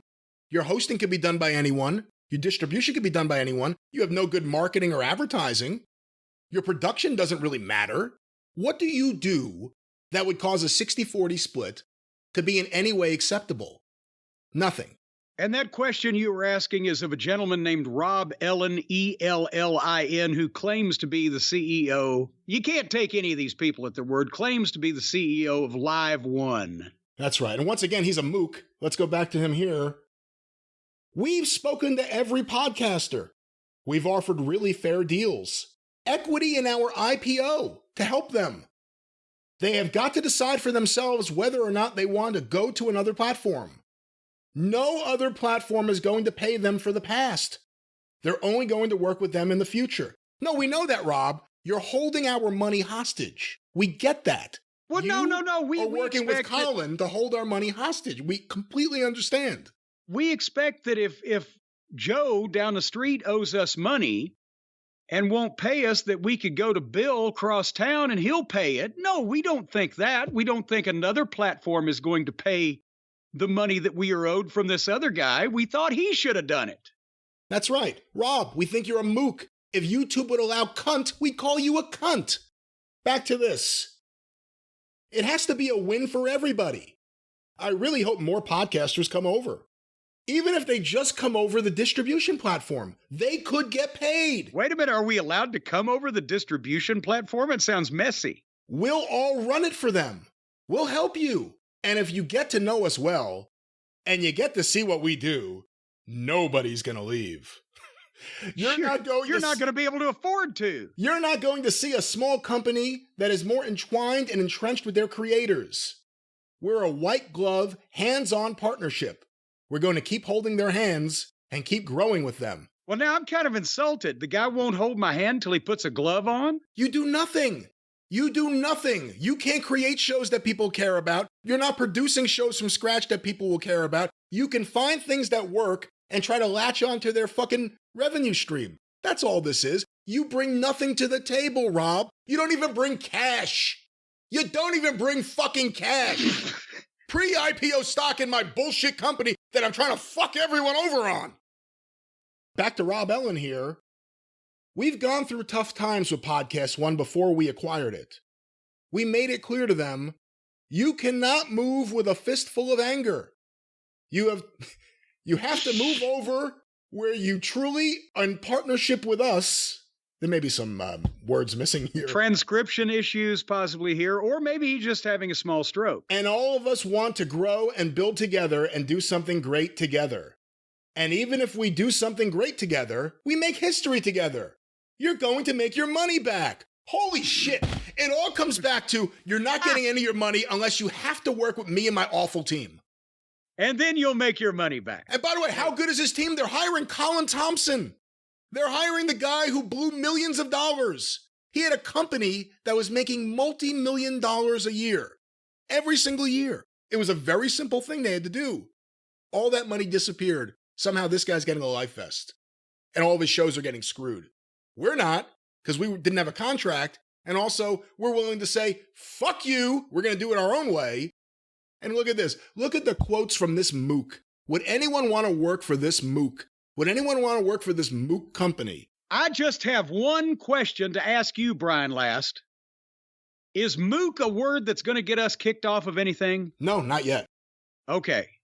So here's the next question. I'll let you read the question. I'll answer the question. Oh, so the acquisition is around shows. It's not around staff of Kast Media. It's around the shows and the creative. Because again, the original stuff we heard from them was that our cast team was coming forward. The original press release about the weird sale of certain assets was about the team coming over. Here's Rob Ellen. We looked at all their assets. We don't want people to lose jobs. We want to try to help them. We're growing fast. Wait a minute. Let me just say one thing. You can read the next 3 paragraphs, but that is the last thing that he says to address the question that was asked about the staff of Kast Media. And then he starts talking about how they're growing and their revenue that they think this quarter and the blah, blah, blah. He doesn't talk about any of the people that worked for Kast or whether they still exist in the company or on this planet. There's a lot more fluff. It's just gaga. It's a lot more fluff here, a lot more him trying to build up his company. Even when in the emails that we read on the show, I said, Podcast One fucking sucks. No one wants to be involved with that shit company. Even then he was like writing to you, we're worth $100 million. Where's the cash? Yeah, well, remember I said, well, if you're worth $100 million, you only owe us a couple $100,000. This guy's such a mook, and podcasting is his newest grift. And now he's trying to spin this off from his other company to be a stock, which I guess in a sense would be paying for all of this stuff that he's trying to do now, which in our estimation, based on everything we've learned, everything we've discovered, everything we have documented, includes trying to use his stock to compensate shows, including us, for fraud. Trying to use pre-IPO stock to repay people who had their money stolen because of fraud. That's Rob Ellen, the CEO of LiveOne.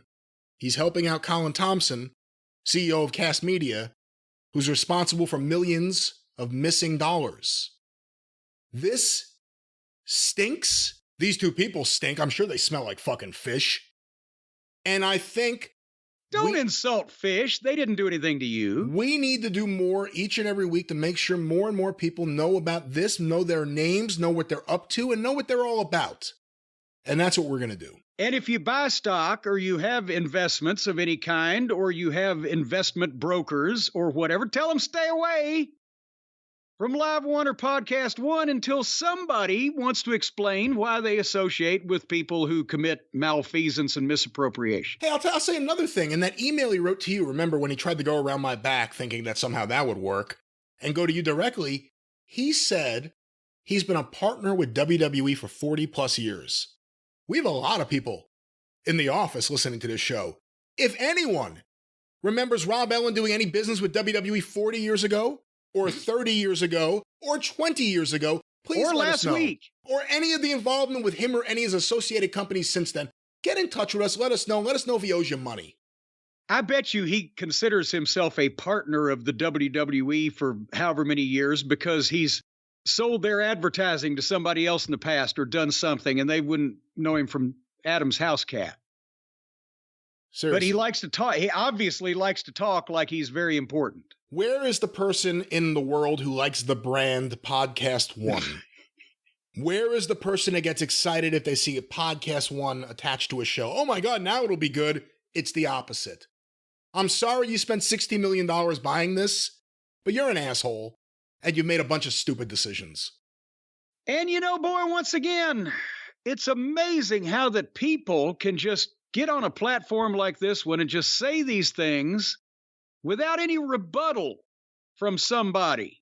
Like you, Rob, you got my email address, obviously, or you, Colin, or anybody wants to say something to me personally, or Brian personally, but you can't, because we ain't lying, because we don't give a shit, and we're telling the truth about you and your fucking screwy business deals and whatever else you've done to all these other people that are not at liberty to comment on the situation.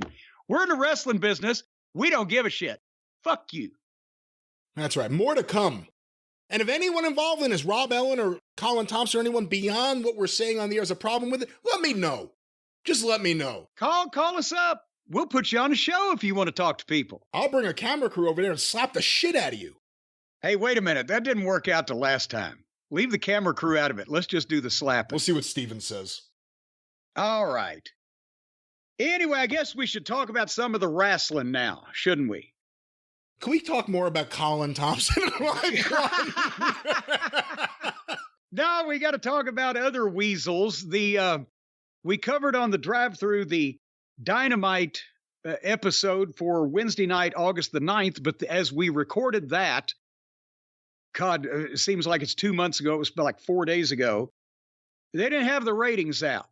Well, now the ratings have come out, and we were again saying that, boy, howdy, I mean, there's a lot of people out there with tolerance for watching whatever the fuck, because you can't imagine the rating would be 7 for some of these shows. But there were certain points in this program where we anticipated a cliff being fallen off of. And so now we get to go over it and find out where that came, if it came, and who was responsible. Brian, do you have the documentation there? I have the documentation here. AEW Dynamite for August 9th on TBS, on average, was viewed by 846,000 viewers. And they do 800 and something thousand. They'll hot shot a program like Blood and Guts or War Games, whatever they're doing, and they'll get up to 9. And then the next week they'll drop back into the high 8s, and then they're back where they started from. Is this, again, the range of that we can expect going hitherto for forever? Possibly. And again, with declining viewers on traditional television and going to the internet or other means, it definitely is going to be a declining number, I would think. But also, I think a story that maybe we should look at, maybe on the drive-thru, not today, NXT. The last 4 weeks, I think they had Rhea Ripley and Dominic Mysterio on the show, and they've been almost, just over 700,000 every single week. Well, and those were the averages. The Dominic title win, I believe it was that one, got 800. Basically, this viewership on Wednesday night got 800 and something thousand for the title match of NXT that week. So they're not head-to-head, and of course, main roster people are being sent down there, but all of a sudden, NXT is popping the ratings while Dynamite's doing Dynamite things. But AEW Dynamite on TBS, August 9, 2023. These were compiled by WrestleNomics. Quarter 1, 8 to 8:15 p.m. The Jericho Appreciation Society live breakup with Chris Jericho and an ad break. 892,000 viewers. Okay, we've got a, that's, I don't, they used to start much higher, but that's been going off, or that's been going It's off. been a while. Yeah. It's been a while. It's not been going on for a while, is what I'm trying to say. But that's a healthy number. Yeah, they're not coming a million out of Big Bang Theory anymore like they used Yeah. to. Well, I guess the 47th airing of each Big Bang episode has something to do with it. And considering they're awful the first airing, who knows about the 47th, but quarter 2, 8:15 to 8:30 p.m., the Chris Jericho Don Callis backstage promo, and the Hardy Boys versus the Hardly Boys with picture-in-picture, 839,000 viewers. Ouch. Okay, so was it the Jericho Society segment that just made people go, fuck, let's just get out of this? Or did they have to wait to see that they were going to be seeing the Hardys and the Hardleys? And then they said, fuck. But either way, 53,000 people said sayonara. The Hardys don't mean much anymore, and the Bucks have never, I mean, especially right now, Kenny Omega could pop a number with the right opponent, or even an offbeat opponent. The Bucks are driving away viewers every time we see them, unless they're involved in like a John Moxley cage match that goes 5 segments. They're losing viewers. Quarter 3, 8:30 to 8:45 p.m., the FTR confrontation with the Young Bucks.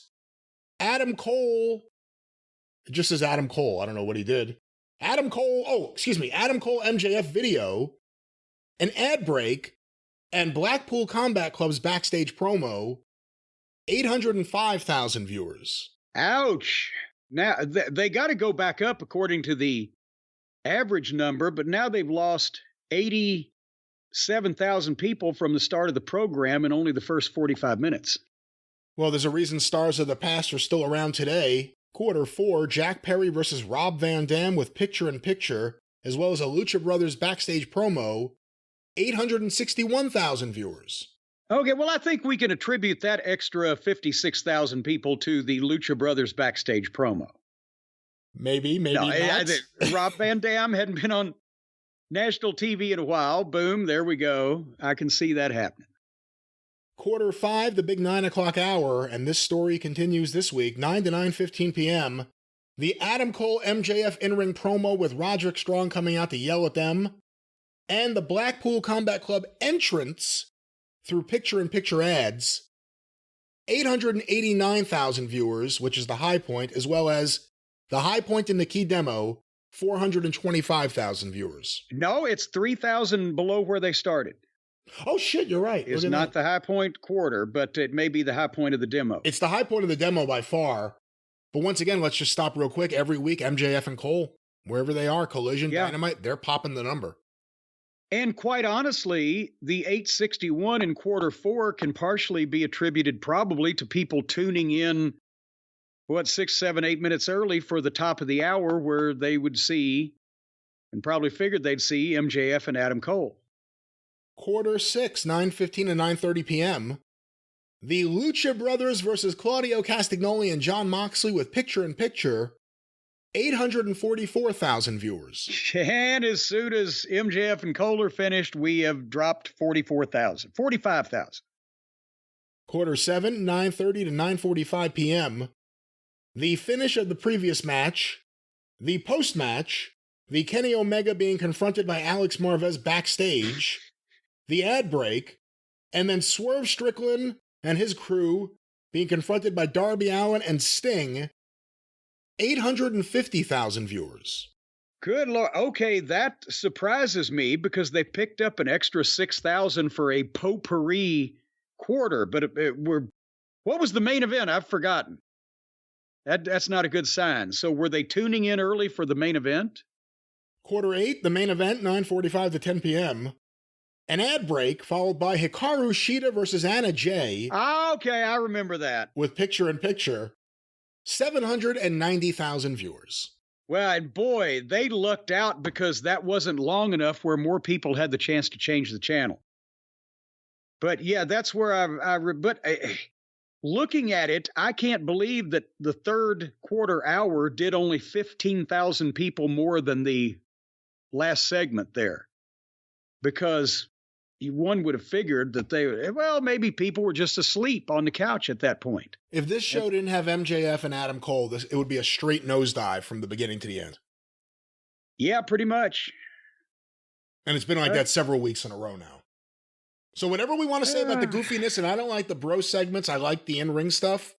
Either the in-ring promos mostly, or the matches minus the dance segment. Yeah. But whatever we say, that is resonating with the AEW fans more than anything else company-wide right now.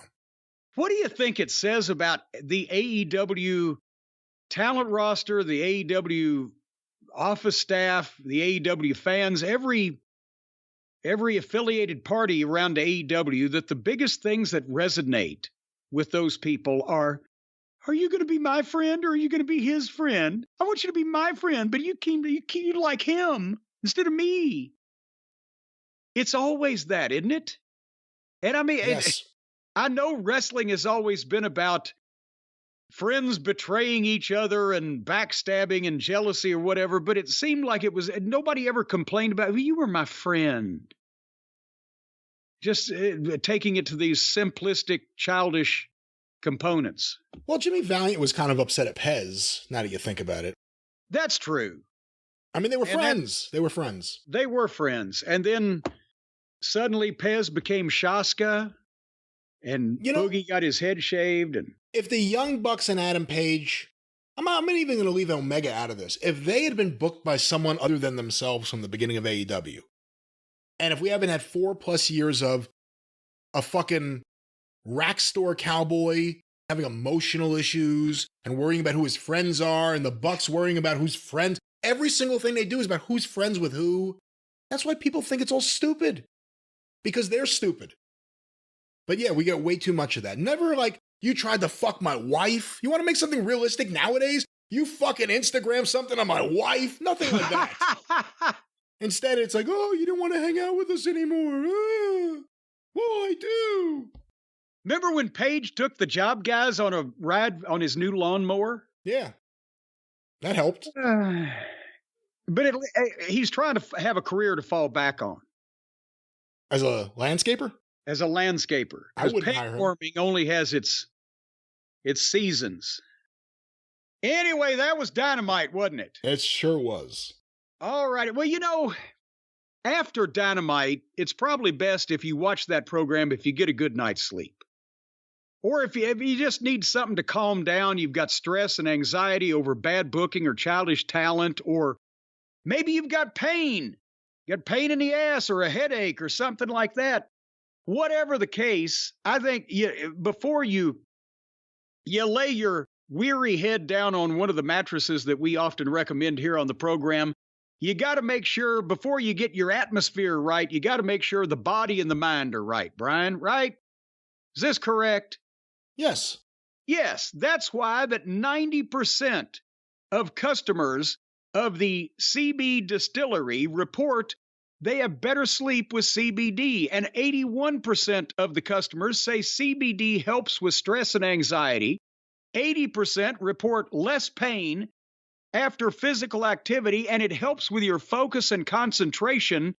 4% of the customers say that they can see through walls and predict the future. No, they don't. Well, that's what they said on their form. That's not what they said. Fact check these things. I said it on my form. What? I was staring at that wall until suddenly I could see my next door neighbor out by her pool wearing nothing but a smile. And it disturbed me because she's 80 years old, so I had to take more CBD. What does this have to do with whatever we're talking about? It helps your focus and concentration. I'm telling you, if you take a couple of these and you sit down and you stare at your wall, you'll be able to see right through it after about 2 or 3 hours. That's not true. That's not the way this works. This is something that can help you get sleep, not have weird. They may not want any of this. It does not cause weird delusions or anything.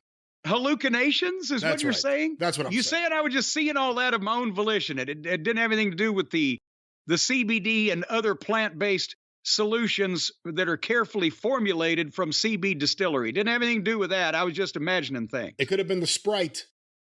It could have been the Sprite, because is there that artificial sweetener that causes your bladder to fall out and this stuff. Anyway, there's nothing artificial about the products. The full range of carefully formulated CBD and other plant-based solutions you will find at CB Distillery. There's no artificial colors. You know what an artificial color is, don't you? Yeah. That's when you just make up your own. What? If you had a shade between red and magenta and you called it blurkfuck, well, then that's an artificial color. It doesn't really exist. I don't know if that's what artificial colors are, but it's an interesting artificial example. Preservatives. There's going to be no formaldehyde. There's going to be no preservatives of any kind in these fine items. No, so you don't have to worry about embalming yourself. No, as we said before, this is the real deal. This is real stuff. Oh yeah, wait, no, you're not talking about what you might buy on the counter of a truck stop, are you? For heaven's sake, this stuff is recommended by Dr. Kevin Fry. He's a Mayo Clinic trained internist. He's a preventative health specialist. He can prevent health better than any doctor on earth. And he's also Glenn Fry's brother. So you got that. No, he's musically talented. Don't say that. We don't know if that's Glenn Fry's It's spelled brother. the same way. You mean there's more Frys in the world? Yeah, I know Jamie Fry over in Brooklyn. Oh, well, I thought he was related to Glenn, too. No, he's not related to Glenn. Get out of here. Second marriage? The Brooklyn what? All righty, there's over 2 million satisfied customers, folks, from CB Distillery because they give you the real stuff that's not artificial. It's 100% clean, and it'll help you with everything, especially the focus and concentration. I'm telling you, in hindsight, I think I did bend that spoon. But if you're frustrated, you didn't. I certainly did. After a little while, I stuck it under my foot and pulled up on it. If you're frustrated with a health concern that's not getting better, try CBD from the source that we can all trust, cbdistillery.com. And right now, we're going to take you down the right path. Not the garden path, not the primrose path, but the right path, the yellow brick road to happiness. You're going to get a 20% discount if you visit CB Distillery. That's DISTILLERY, cbdistillery.com. and enter my code JCE for your discount. There is no prescription required, so no forgery on your part is necessary in order to avail yourself of the fine products at cbdistillery.com. Promo code JCE, 20% off whatever they got. You can buy the clothes off their back. They'll sell it to you. They're fine folks, and they're calm. They're very calm people. Thank God. I wish you'd be more calm. Why? What? Why don't you start taking some of this on the air? I can't take things to make me calm on the air. I might go to sleep, especially as interesting as you are lately. Well, if you need to calm down and go to sleep, try CB Distillery. I love that scene in the old Fields movie. The nurse is trying to wake up and take your sleeping pill. Anyway, all righty. Should we talk about the Smackdown this past week? I mean, we can. Yeah, I guess that's a full-throated endorsement. How are you feeling Smackdown coming out of SummerSlam? Well, it seems like there's more violence in the titles than there are in the program. SummerSlam, Smackdown. You watch TV and it's a lot of walking to the ring and having conversation with other people. Am I lying? No, that's SmackDown. You would think if somebody's going to get smacked and somebody's going to go down, there'd be more violence on this program. But this was SmackDown for August 11th. As we know, that was just merely like not even 3 full days ago that we are sitting here now. And the opening match was Charlotte versus Asuka. I believe this was for one of the women's titles in the company.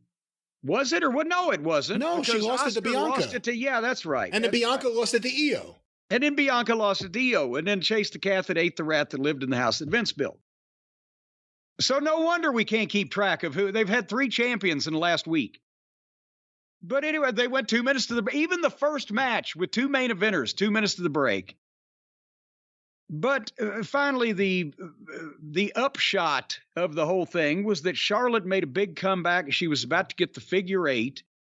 And then here comes Bayley and Io and what's her name? Montana? Montana. Idaho. I didn't see Dakota Kai. Dakota. Montana. I thought Bailey, I wrote Bailey and her group came out. I thought she was in that group. I think she's still hurt, so even though she celebrated at SummerSlam, I don't think she was here. Well, Bailey and Io at least were there. And they came to ringside and basically attacked both Charlotte and Oscar and got a DQ and got some heat on them and left. And that was about what happened. Give or take a lie or two. No, the commercial kind of screwed up the flow of everything. I wanted to see this a little bit. And, early in the show on SmackDown. Well, they had, what they're doing is the matches are the least important part of this television program. They want the people to see the entrances because that makes people look like stars. They want people to hear these endless promos, not only because they think that that's what's going to primarily sell tickets, but also because the writers have to justify their job. And then they're going to show packages of all the big stuff that happens on other programs like SummerSlam. They had a tribal combat package here. And that's great.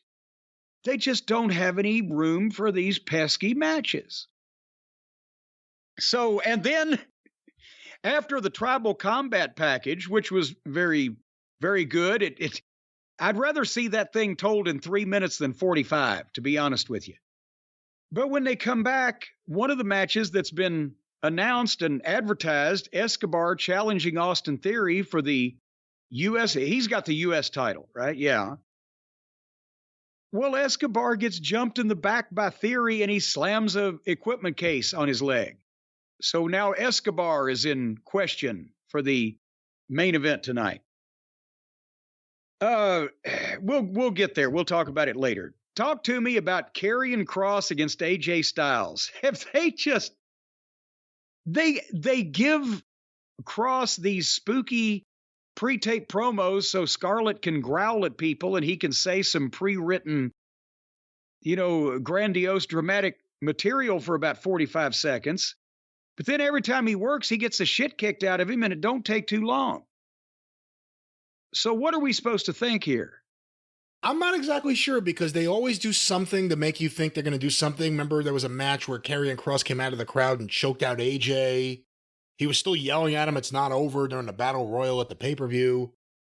And then AJ just beats him right in the middle of the ring with his finish. I don't know what to think of it. And Scarlett is like right down the lane of what Vince McMahon would want to push as some sort of character on the show. They do nothing with her. I don't know what to think of all of it.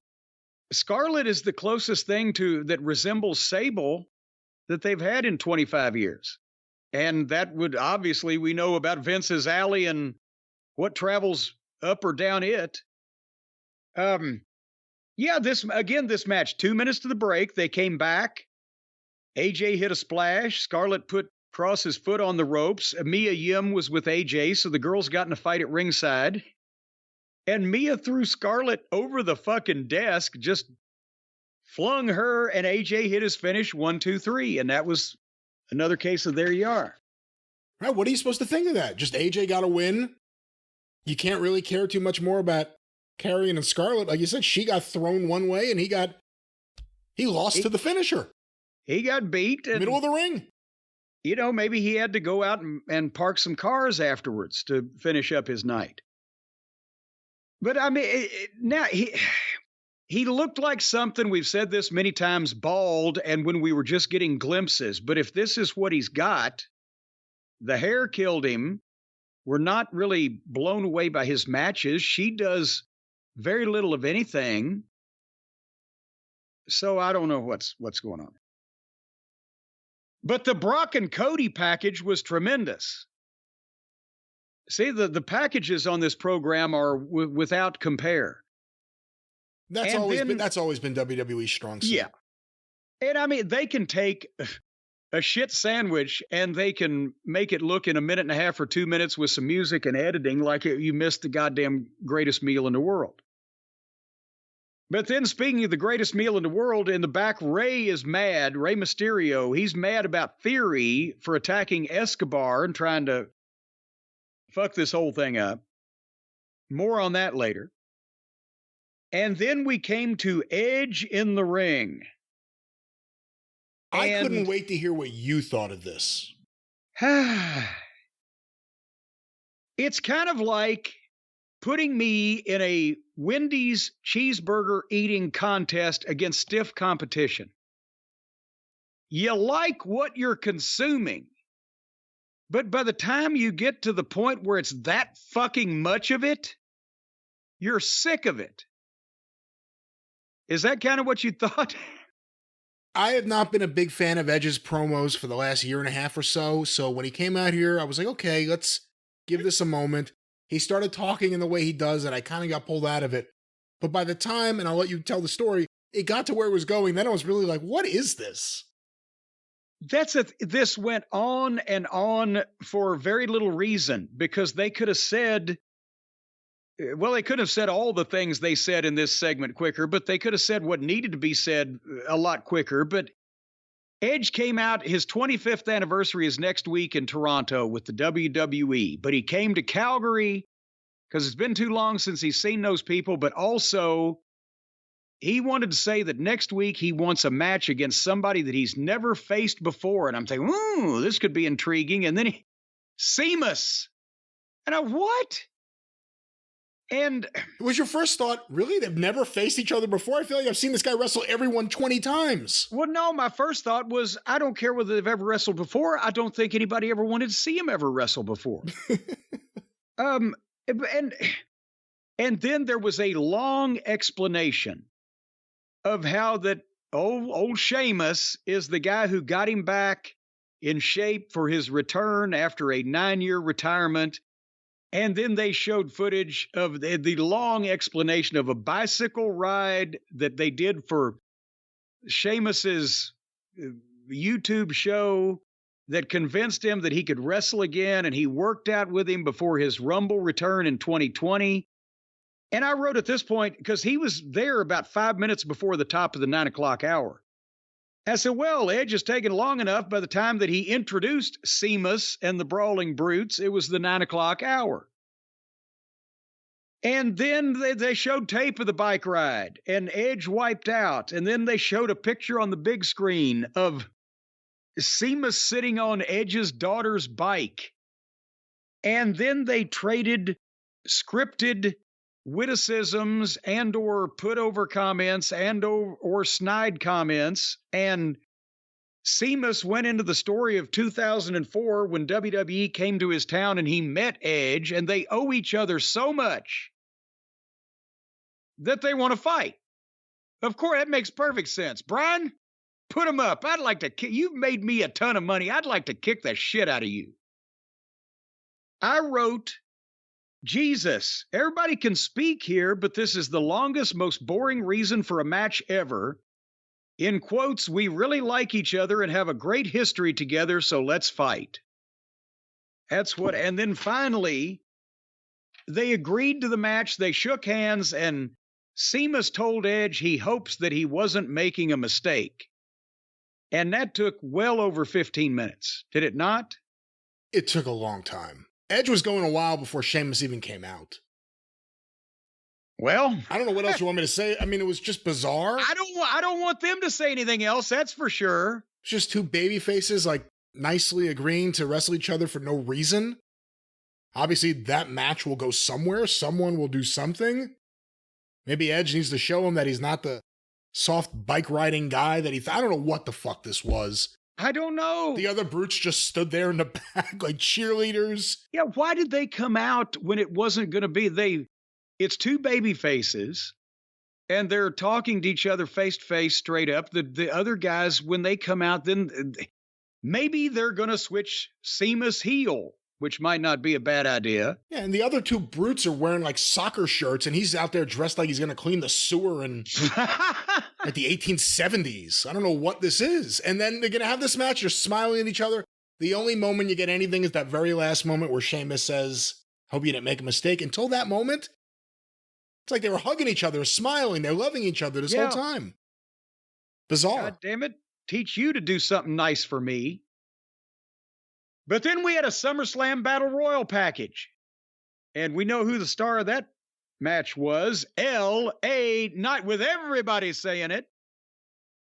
And then we got the treat of the week, LA Knight versus Flop Dollar. Apparently they trust LA Knight now with anything because they haven't been letting Flop Dollar get in the ring. And of course they gave him his entrance in the break, Flop that is. But again, you can't let him go long. What is their goddamn group name now? I've forgotten. Hit Row. Hit Row, or Skid Row, or Death Row, or whoever the fucking. But nevertheless, real quickly, the heels take over with interference from the partners. Flop Dollar looked like he was wearing Mighty Igor's long underwear gimmick. Did you like that? And then LA Knight makes a comeback, hits the LA elbow, hits his finish, 1, 2, 3. And I was kind of disappointed that Flop didn't do enough to really screw the whole thing up, but it's fascinating watching him with those awkward body movements. And then LA Knight cut the promo and talked to us. Yeah. And the people loved it. So they're finally doing this, and you know where this will end up. I don't know who I would put LA Knight with to elevate him to the main event, status that they obviously are hoping for on this roster, but it should be a heel because he's going to be more popular than anybody else, right? But he's just been back and forth messing with everybody. Very Austin-esque. After everything he's been through booking-wise, they're giving him wins. And at times they just have him come out there, get the pop, say his thing, and leave without looking weak. That's a step in the right direction for the way they treat people there. With everybody saying it, you know what else everybody was saying? What's that? At least Escobar was telling Adam Pearce he can wrestle tonight. Even though he got his legs slammed in a fucking equipment case, he can wrestle. So the main event's back on. Explain to me what's going on with Bobby Lashley and the Private Profits. I can't, other than he's taken them under his wing. He's brought them to a tailor, gotten them some new suits. They attacked the babyface team previously, and now they're hanging out in a club, but there's no one else there. So yeah, they are in a private club, meaning it's only for them. And they're sipping whatever beverage, and they're wearing nice suits. But basically, Bobby has given them a lesson in haberdashery and how to dress. Otherwise than that, they hadn't really, I don't know what the fuck's going on. The Hurt Business. What? Let's just do it again. So then, here comes Escobar for his big title match with Austin Theory. And he's not even in the ring yet. He's coming down the aisle, and Theory comes out and kneecaps him. And down he goes again, selling the leg. And Theory cuts the promo. I was going to defend, but he's too weak. He can't make it. And then as everybody, including Adam Pearce, is checking on Escobar, Escobar asks Adam Pearce to make the title match against Mysterio. And Ray hits the ring, and off we go into action. And off we go to the break in 30 fucking seconds. But, all right, now I'm flim-flammed and bamboozled. Because it looked like that they were going to make Escobar the new Hispanic babyface hero by putting that title on him after Rey Mysterio endorsed him and blessed him. And as we saw, then he won a match against Mysterio to get this. But in this match, again, 30 seconds, they went to the break, they come back, and Mysterio is still looking good and still cooking. And within 2 minutes, he hit the 619, 1, 2, 3, new champion, won the U.S. title. And Ray and Escobar and the LWO hug each other and celebrate. But what the... Was this a legitimate injury to Escobar and a cover reason? Why would you not only have Escobar go that far, but then have Mysterio not only endorse him, but put him over? And that was That match was fucked up because Mysterio got his bell rung before he could be pinned, but it was stopped and Escobar won it. And then do an angle where Escobar can't go for the title and Ray fills in and Ray wins it easily. He beat Theory quicker than goddamn John Cena was able to do so. And now Ray's the champion. Does that mean that Escobar is now going to stab him in the back over jealousy and become a heel? Or has Escobar been slotted as the best friend and Robin the Boy Wonder next to Mysterio? How does this work psychologically?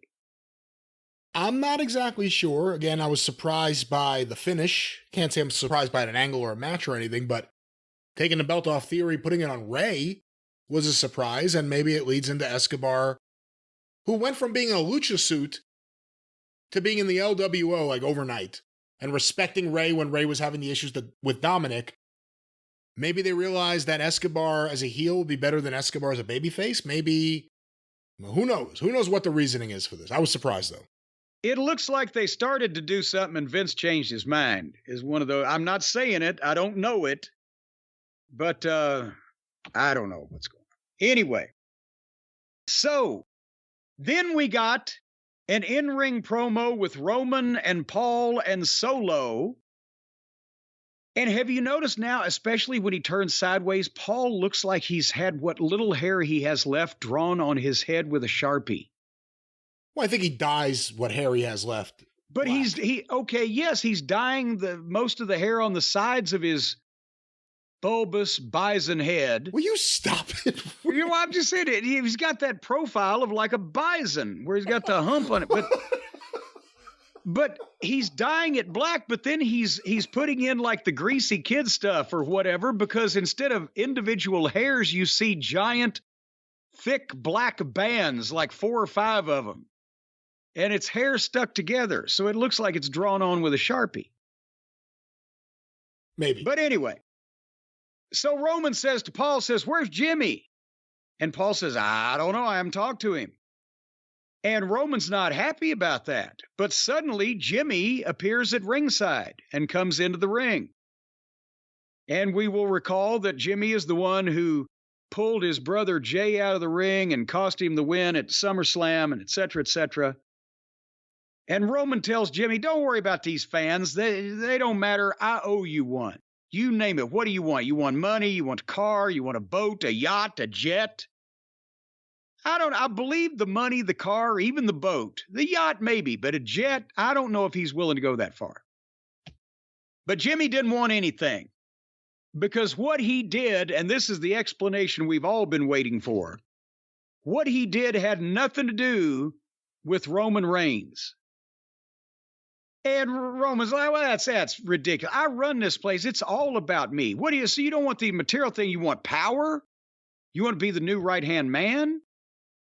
And right as he says that, Jay Uso's music plays, and Jay comes down. And now Jimmy and Jay are in the ring face to face. Face to face, they faced each other. Stuck out their bellies and run at each other. That's an old Big Bad John interview. And then Jay demanded to know why, Jimmy, why?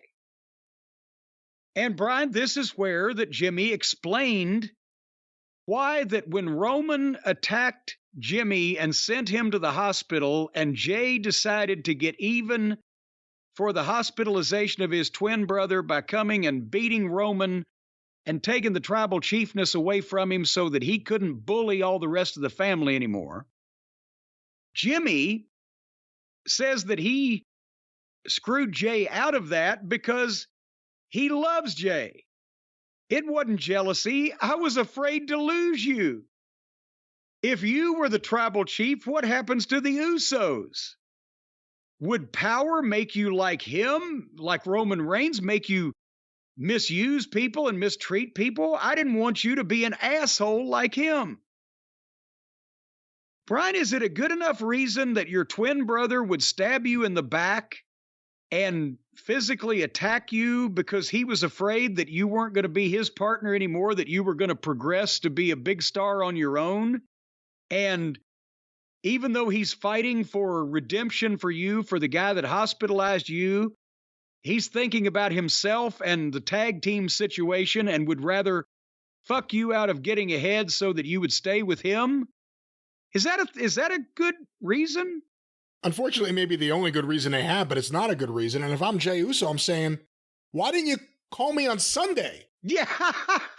Why did I have to wait until today in front of everyone for you to say all this shit? I know, it's like when Austin stomped a mud hole in people. I said the kicks looked like shit, but it didn't matter because he's over. These explanations in the bloodline angle, if you just sit down and listen to them and overlook the performance and just listen to the root cause behind it, they're getting a little thin, but it's over, so the people don't care. It's getting really thin. And again, it's the same people and Heyman each and every week on this thing. And I said coming out of SummerSlam, it feels like they may have jumped the shark.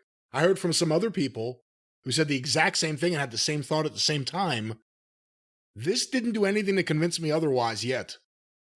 Well, I did write that I don't think the fans in the arena are necessarily buying the reason either. There was kind of like listening, but not really. Anyway, Jimmy finally offers his face for Jey to kick in, if that'll make you happy, right? And Jey instead just turns his back on Jimmy. And so Jimmy hangs his head and leaves. And then Roman laughs at Jey and says, I told you so. You're stupid. You're a hothead. And he starts to tell Jey to acknowledge him. And that's when Jey super kicks Roman. And Solo jumps on Jey. And Roman's back up and his Superman punch to Jey. And then runs into Jey's super kick and spear.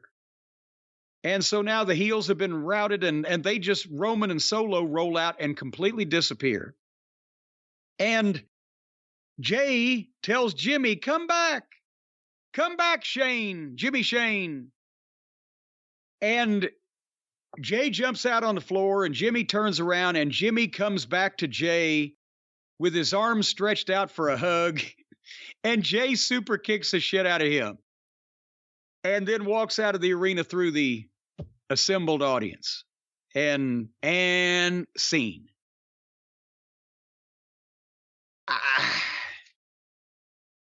I don't know if they're still liking it. They're still liking it, but I'm starting to be confused now. Maybe this whole thing is just the family has had problems before we knew about their problems, and everybody's been waiting to just kick the fucking mush into the other guy. Heyman was always good at having ideas. He was never good at having an ending for the ideas. We'll see what happens here. He never had a fucking good go home spot, did he? No. It was always, it would go on and on and on until finally something else happened that made you forget about shit. And it would just kind of go somewhere else. Tommy Dreamer pile drive Beulah nonstop. And then she announced she's pregnant with his baby. And then she announced that she was a lesbian and she's no longer pregnant. It was just nothing made any sense, but it worked because it was the 90s and it was ECW. We'll see if they have anywhere to go with this. She could have come out with a turkey baster. She could have. See, that's a loophole. Well, there's a loophole, but the only part I really liked was when Roman said, and he got fired up, you're here to acknowledge me. That I liked. But the rest of this and the confusing explanation and why any of this is happening, it seems like they're running out of things to do until they get to wherever they're trying to go. Like they're running out of week-to-week ideas, but we'll see. But coming out of SummerSlam, they had to do something better, I think, for me, and this wasn't it. Yeah, see, that's the thing is the big shows are longer in between, but when you only have a few people that move the ratings or move the numbers, you've got to feature them as much as you can. And sometimes every week, what else are they going to say that needs to be said that hadn't already been said or done or whatever the case? And yeah, sometimes, but it's when you're having the twins fuck each other back and forth. I don't know. We'll see what happens. That's a movie. You know what? That's a movie I once saw out of Santa Monica. The twins fucking each other back and forth? These two girls, whatever. What were you going to say? Oh, the Barbie twins. Remember them? Yeah, they married, what's his name? From The Wanderers, Ken Wall. Both of them? I think one of them, but he was with both of them. It was kind of like, that was the deal. Well, fuck that guy. But nevertheless, He was fucking those girls. yeah, well, you know who needs a new job, a new line of work, needs to learn a trade, start a small business, something like that? Who's that? Jimmy Uso. Oh, I think he's gone and put himself in a bad place. He's figured out of the bloodline. He's not figured in with his brother anymore. Who knows what the fuck's going to happen? I think he needs to open a small business, because then he could be affiliated with our friends at Box of Awesome, Brian, because that's what the people at Box of Awesome do over at Bespoke Post. What they do is they curate carefully chosen merchandise, gear, and items from the best small brands and small businesses around the world and bring them to you on a mainstream platform.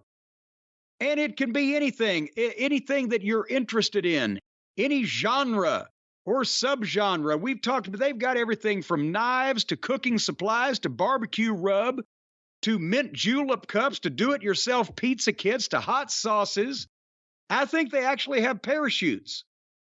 I don't know if they have them all the time, but they drop one in every now and then. you know, I would usually shoot you down right about now, but Box of Awesome is so cool and they send you such cool stuff. They may have parachutes. Yes, you never know. You only know what you tell them, and that is what you do when you go to boxofawesome.com and you just take a little quiz to find out what you're interested in, what your tastes are, what your likes and dislikes are, and then every month a brand new box of awesomeness comes directly to your front door. Camping gear essentials, cookout must-haves, drinking game upgrades, a variety of things that can be used as personal defense weapons. Those knives are wicked looking. But all these things are made by small businesses and folks just like you and me, well, maybe just like you, that have started up their businesses, and now our friends at Bespoke Post through boxofawesome.com are bringing this to the consumer. And again, it's free to sign up. You can skip a month or cancel anytime you want to. And each box is valued at about $70 worth of items, but you only pay a mere fraction of that price. And you never know what they might come up with. Stacy, still using the Weekender bag, that incredible canvas and leather travel bag that has the classic styling, and she uses it to carry her painting supplies around as she is a budding artiste. But you can multi-purpose a variety of these things. What you do right now, go to boxofawesome.com, take the quiz, help them pick the right boxes of awesomeness for you, and the new box comes once a month, and you open it up and put all this cool stuff in your house. And you can get 20% off your first monthly box when you sign up right now at boxofawesome.com and enter the code JCE at checkout. Boxofawesome.com. The code is JCE for 20% off your first box. Boxofawesome.com, code JCE. 20% off. Brian, I thought we heard from the other guy that those 20% deals were a thing of the past, but you got it right here with Box of Awesome. Box of Awesome takes care of the listeners. They certainly do. They take care of them. If you need a listener taken care of, that's not what I mean. Put away, they do a good job. No, they make our listeners happy with their fine products, or the fine product that they curate and send to us. That's right. They say, looky here at this fine product, and while their attention is diverted, no, that's not what I mean. You'll never see that son of a bitch again. You will see him again. And if you don't, it has nothing to do with Box of Awesome. They sometimes send out parts of these people in different boxes of awesome, depending on what your likes and dislikes are. We were doing so well. We were so close to the end. There are no body parts in Box of Awesome. Only. Did you see the news story of the guy and his son that picked up a hitchhiker? Oh, no. And picked up a hitchhiker. He was carrying a knapsack of some kind, and there was quite a smell coming from the fellow, and they dropped him off. This was, I believe it was in rural Georgia.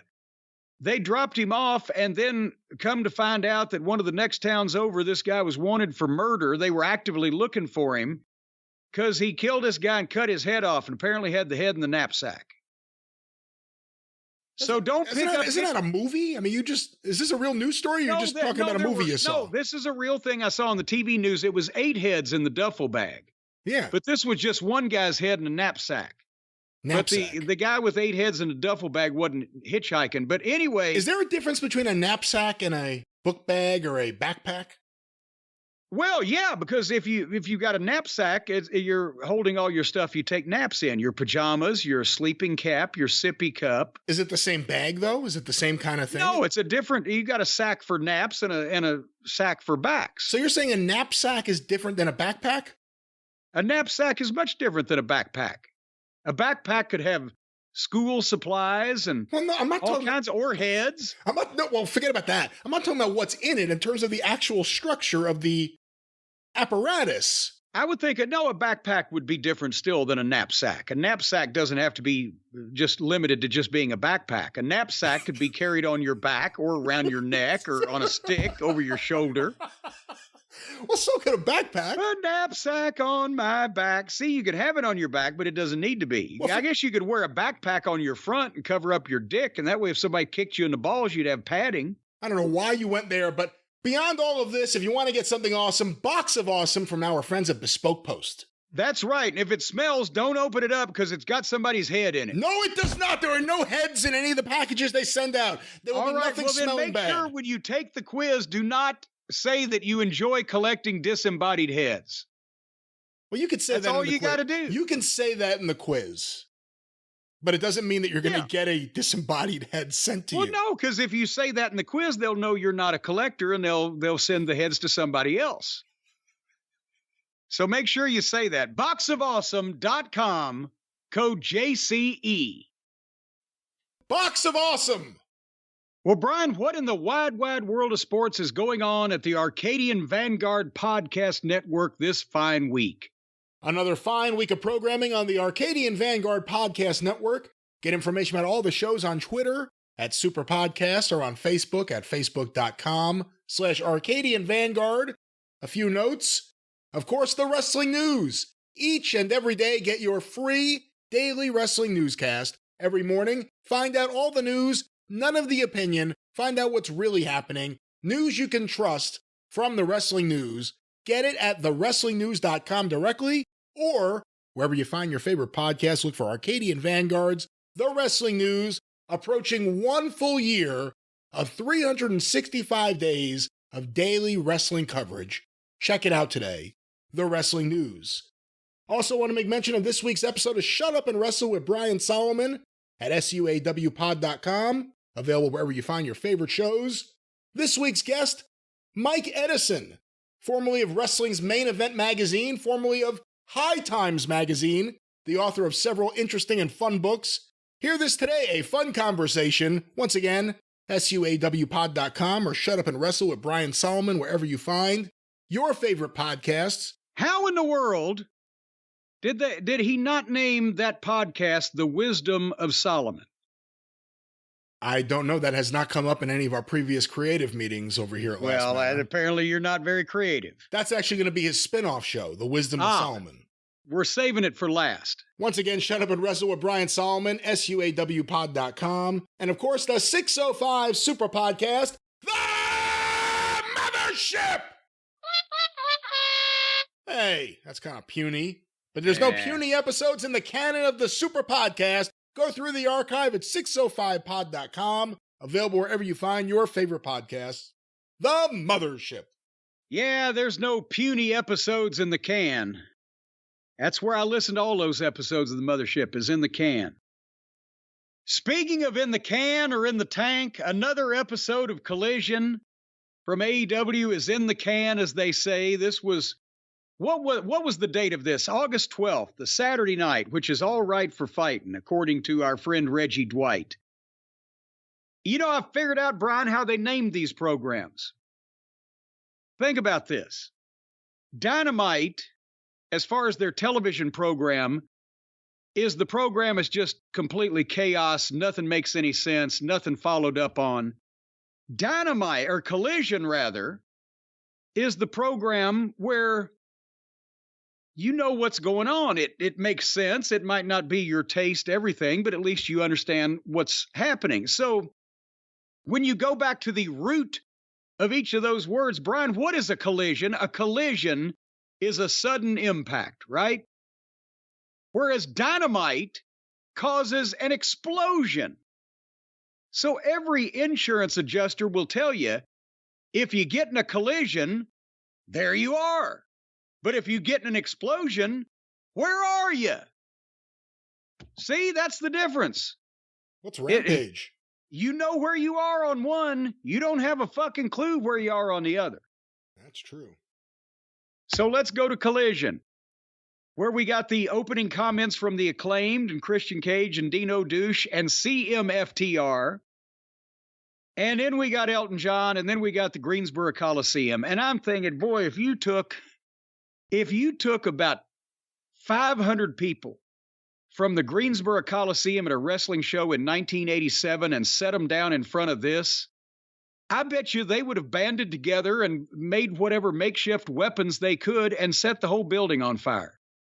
If they were for their $8 ticket, if they were presented with something like this. That's the same building we got Midnight Fantastics at Clash 1, right?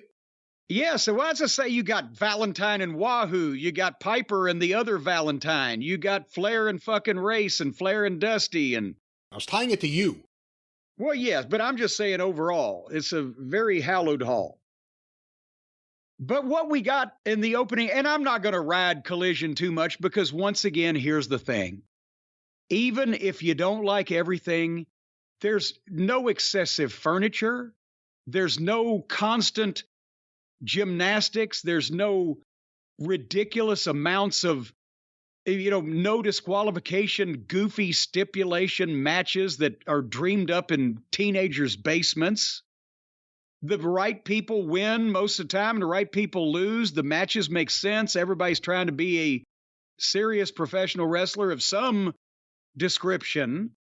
So I give them a bunch of points because they're trying. And obviously, we've got to find out, if Tony Khan thinks he's booking this show, then what is being done to it afterwards that he gets finished with it that makes it so much better than the program that we know he books on Wednesday night and has been for 4 years that still has yet to make a lick bit of fucking sense? He says yes to less bad ideas on Saturday. But he says yes to all the bad ideas.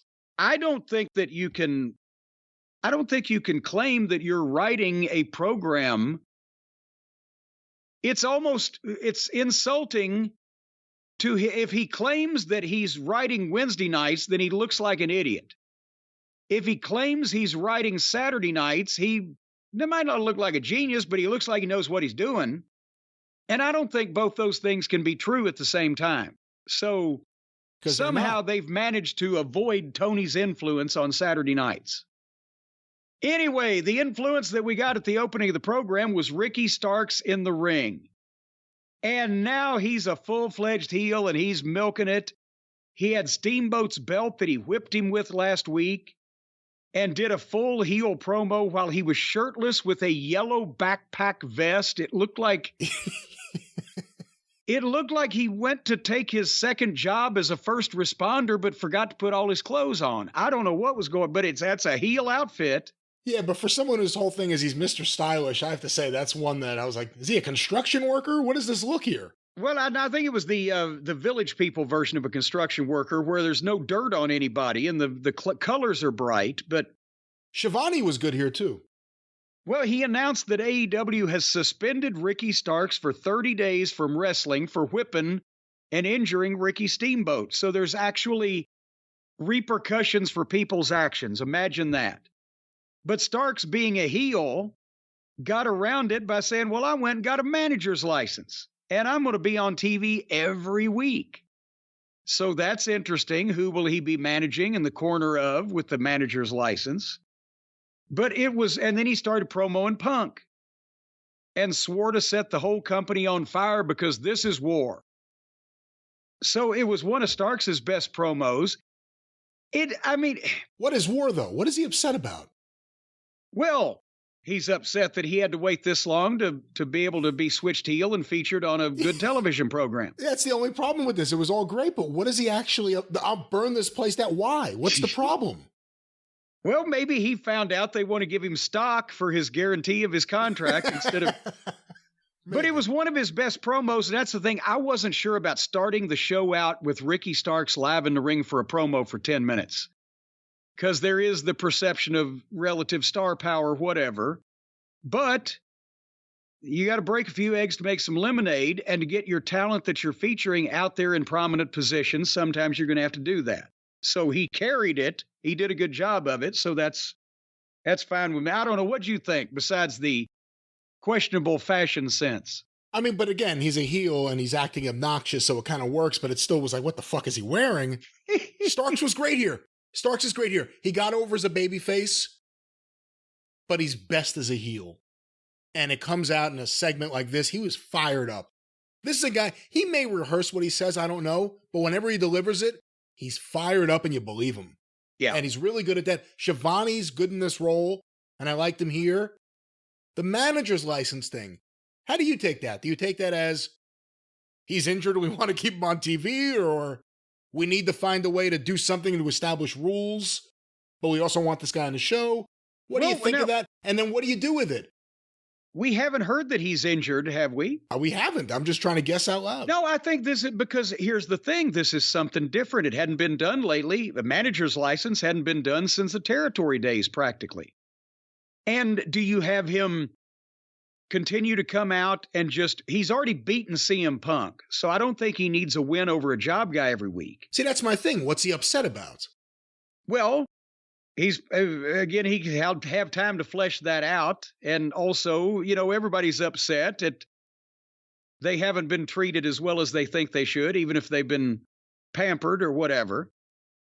But the point is, with the manager's license thing, instead of being booked in a match or doing a run-in or whatever, we can do something different. If he's in the corner of someone, whoever they are, they may be insignificant, but it's because he wants to be there at ringside because Punk is involved or somebody else that he's going to be involved with is involved, and he can be close enough to snipe at him or whatever. It just opens up different ways to do things. He's still going to be on TV. He can still talk. He can still get physical, but he's just not going to be booked to wrestle.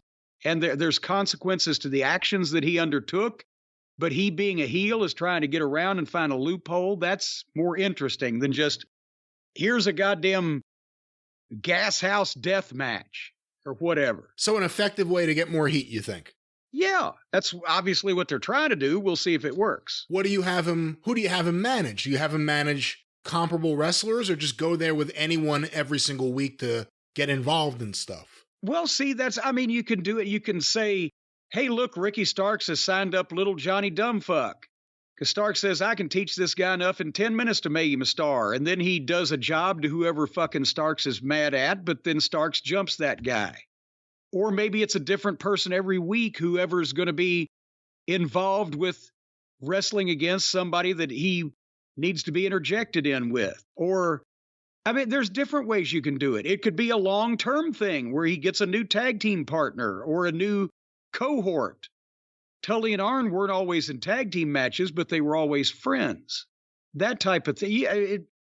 There's a million different things you can do, so I don't know what they're going to do yet, but it's something different at least. I don't think it'll be this, but I'm just going to say this. It really does suck, considering how things played out and how it wasn't worth it, that they ever broke him and Hobbs up. Yeah, you're right there. Because Starks could be the guy talking a little bit more for Hobbs, and Hobbs could be the power guy instead of QT that just nobody's interested in, and just they turn it off. But nevertheless, we shall see about new manager Starks, but they followed that with a package on FTR and the Bucks and their big match coming up, and we've already prognosticated and predicted what we think is going to happen based on the Buckaroos and their overinflated egos for very little reason and their general smarminess. Can you imagine the heat? FTR's about to lose to the Young Bucks whole family, their dad, their mom, their kids, everyone's at ringside. Punk runs in there and hits him with a fucking chair. Throws the chair across the ring. Chair, hits him in the eye. Costs him the belts. Punches the other one and knocks him out. Costs him the belts. And then we have 6-man tag team matches. That would be the biggest thing that, in terms of a ticket selling match, that AEW could put on for, I would think, now or the foreseeable future. And it won't happen because we're dealing with children. A close-up of the crying Bucks kids. I mean, it would be amazing. Punk and FTR run out of there as fast as they can because they know it's a problem. If you were the kid of one of those two, wouldn't you cheer and jump up and down if somebody hit daddy over the head with a chair? Well, you got to get back home. You have to wonder how you're going to get home. You got to be careful what you're going to be filmed doing and supporting. So the kids can't say their true emotions out loud is what you're saying. Kayfabe. Well, speaking of kayfabe, the Acclaimed next made their entrance, and Caster did a rap, and one of the lines was, "We're going to leave you lost for words like Mitch McConnell," which we've covered earlier in the program, but I like that. And it was... Does that line get over usually in the Carolinas? In front of that crowd, yes. Maybe not at a NASCAR race or whatever, but in front of that crowd, I would think yes. Because it's younger people. I mean, there still are some demented people under 45 that think for some reason the Republicans give a shit about them, but most people have smartened up at that point, the younger folks. The problem is the Acclaimed were wrestling the team now known as Iron Savages. They went from Bear Country to Iron Savages. They still have Bear names, though. It's still Bear Bronson and Bear Minimum. I forget what the other one's name is. Bear Ass. I'm not, but their team, they're the Iron Savages. Have you ever seen a bear made out of iron? No. I've seen balls on a brass monkey. What? You've never heard that? No. Freeze the balls off a brass monkey? No, that's one of those expressions we didn't use growing up. Mama Cornette used to say that. It's cold enough outside to freeze the balls off a brass monkey. Brass monkey? Yeah. That funky monkey? Of getting funky like that brass monkey, baby. But the bears aren't funky. Because the bears, at some point, I guess it's a move of theirs, one of the bears put the other bear on his shoulders like a chicken fight ride. And Caster just hit a springboard dropkick on him, knocked them both over, and then they had a weird manager with them, and he brought him in and gave him a nut shot. I didn't even notice the manager until that part of the match. Yeah, I didn't know he was there. And they jerked some guy in. I'm like, is that a fan? No, it's their manager. And he was dressed in an unorthodox manner. And then they scissored, and then they did the double fame-assers on both of the bears and beat them 1, 2, 3. So we still don't know whether the Pope shits in the woods, but we do know that the bears now are not Catholic. Or something to answer to one of those questions. I don't know what you just said, but, I wanted to see where they were going with the whole pool thing. Where you got the guy on the shoulders and you're going to go do something, I guess like a big bear. And whatever they do, that's... Have you ever seen the bears do a shoulder ride? Yeah, all the time. Well, I guess they're supposed to look like one big bear, not like two bears giving each other a ride. I think the whole impression is we're a giant bear. Ah! But they didn't even get there. They got kicked. Whatever the fuck. But whatever it is, they were left bare. It sounded like on commentary, whatever it is something that they have established on Ring of Honor TV or somewhere. So we would know what that was. But I was thinking, this is cool. What are they going to do? And then that just went away. That was the best part of the match. But they did a promo in the ring. Yo, yo, yo, yo. And he said yo 4 times and then listen. I would have listened after the first yo. But they had Billy Gunn's boots, and this Wednesday night they're going to wrestle again, so apparently they're cool with everybody. The Saturday night group and the Wednesday night group, the Acclaimed, can move around freely. They have no heat or ill will with anyone. And they're going to have the spirit of Billy Gunn with them on Wednesday, just like they got his boots. And then Bowens had all the fans scissor for Billy watching at home. So the spirit of Billy Gunn. I thought they were trying to move him past Billy for their own good and get the fucking scissor thing in the past because it was just, that's all the people gave a shit about and it was distracting from them. But now they're keeping Billy alive and the spirit of Billy, and they got Billy's boots. So is Billy going to come back? They still don't have it. It's good they got a win. but they don't have anything to talk about, and they don't have any rivalry or any important goal to promote to the people that they want to achieve. They come out, they rap, they say cute things, and they fucking go. You know, they were getting over before the Billy Gunn thing. Billy Gunn got added to them, and it added to the whole overall thing. But after a while, it kind of held them back. And now we're seeing that a little bit. Here's a week without Billy Gunn, and until they referenced him in the promo, it was just the Acclaim doing an Acclaim match. It feels like they lost a step. It feels like something should have been done a little sooner, and they waited a little while, and then they go back to the whole Billy Gunn thing. They want the spirit of Billy Gunn. If I was them, I'd want the anabolics of Billy Gunn, to be quite honest with you. But we'll see where they go. I mean, they're bringing it to Dynamite. Maybe it'll stay there. I don't know what to think of this. Well, right after that, in the back was Gin and Juice with the Guns, the Gun Boys, and just a little small backstage interview. But Juice, once again, I wish they'd just give him an interview. I want to hear him talk a little longer. But he's got the face, he's got the look, he's got the voice, and he can work. And Jay has more personality around him, around Juice. So Jay by himself was, if he was a fucking piece of fried chicken, he'd be so dry you'd have to eat him in the rain. But with Juice, there's some more, and then they can play off each other. Do you know what I'm saying? Yeah, I have been a fan of Juice Robinson since he got in there, and I think Jay White's good. I think they put them with the Guns, and it helps the Guns. It doesn't help Juice and Jay. It hasn't so far. They were getting over on their own. They were in the first main event of this program. They were in those big matches with FTR, which are critically acclaimed. And now they're kind of just with the Guns. We'll see where this goes, but I wish they would do something on their own. Either get them back with FTR or have them, Jay and Juice, as singles guys, and they're just in each other's corner, but nothing else is happening. I like them as a tag team. The Gun Boys are fine if they clearly delineate that these two are the up-and-coming guys and that we're supposed to take Gin and Juice as the main event. I like them as a heel tag team against anybody, but we can't get the rubber match with FTR or any major meaningful match because FTR have to go over and do a job in front of a big crowd for the fucking Cucamonga kids so they can brag to their wives and many cousins how great they are. And then we had a history package of Adam Cole and MJF. And did you notice that when they do the packages to promote the match in Wembley, to promote the ongoing issue, it's comments from what's happened, it's clips from matches, it's a highlight put together without the silliness. It's focused on the issue between the two of them.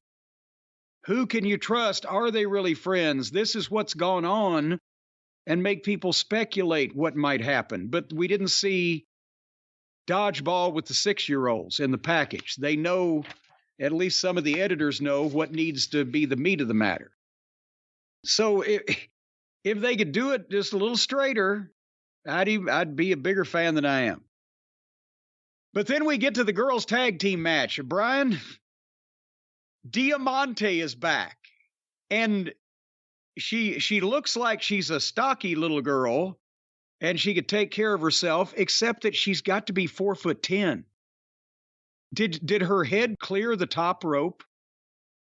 You know what? I hate to say this. I didn't even recognize her as I didn't realize she was that small watching it. It didn't stand out. So until you just said it, I didn't even realize it. Well, we had Willow Nightingale and Chris Statlander. Willow is heavier than the other girls. Statlander is taller than the other girls. Mercedes seems to be about average sized, and Diamante was between a foot shorter than Statlander and 6 inches shorter than everybody else, it looked like to me. But nevertheless, they set this up with an angle last week, so it actually has a reason to take place. And we like Statlander. Mercedes has been around for quite a while, pretty decent hand. You've been a fan of Willow. I didn't particularly want to see a girls' tag team match here, but there was a reason for it to happen, and it made sense. And they didn't do anything with furniture or spend 10 minutes on the floor or whatever. Although, did you see when Mercedes picked Diamante up for the razor's edge and just flung her over the top rope. And she went head first.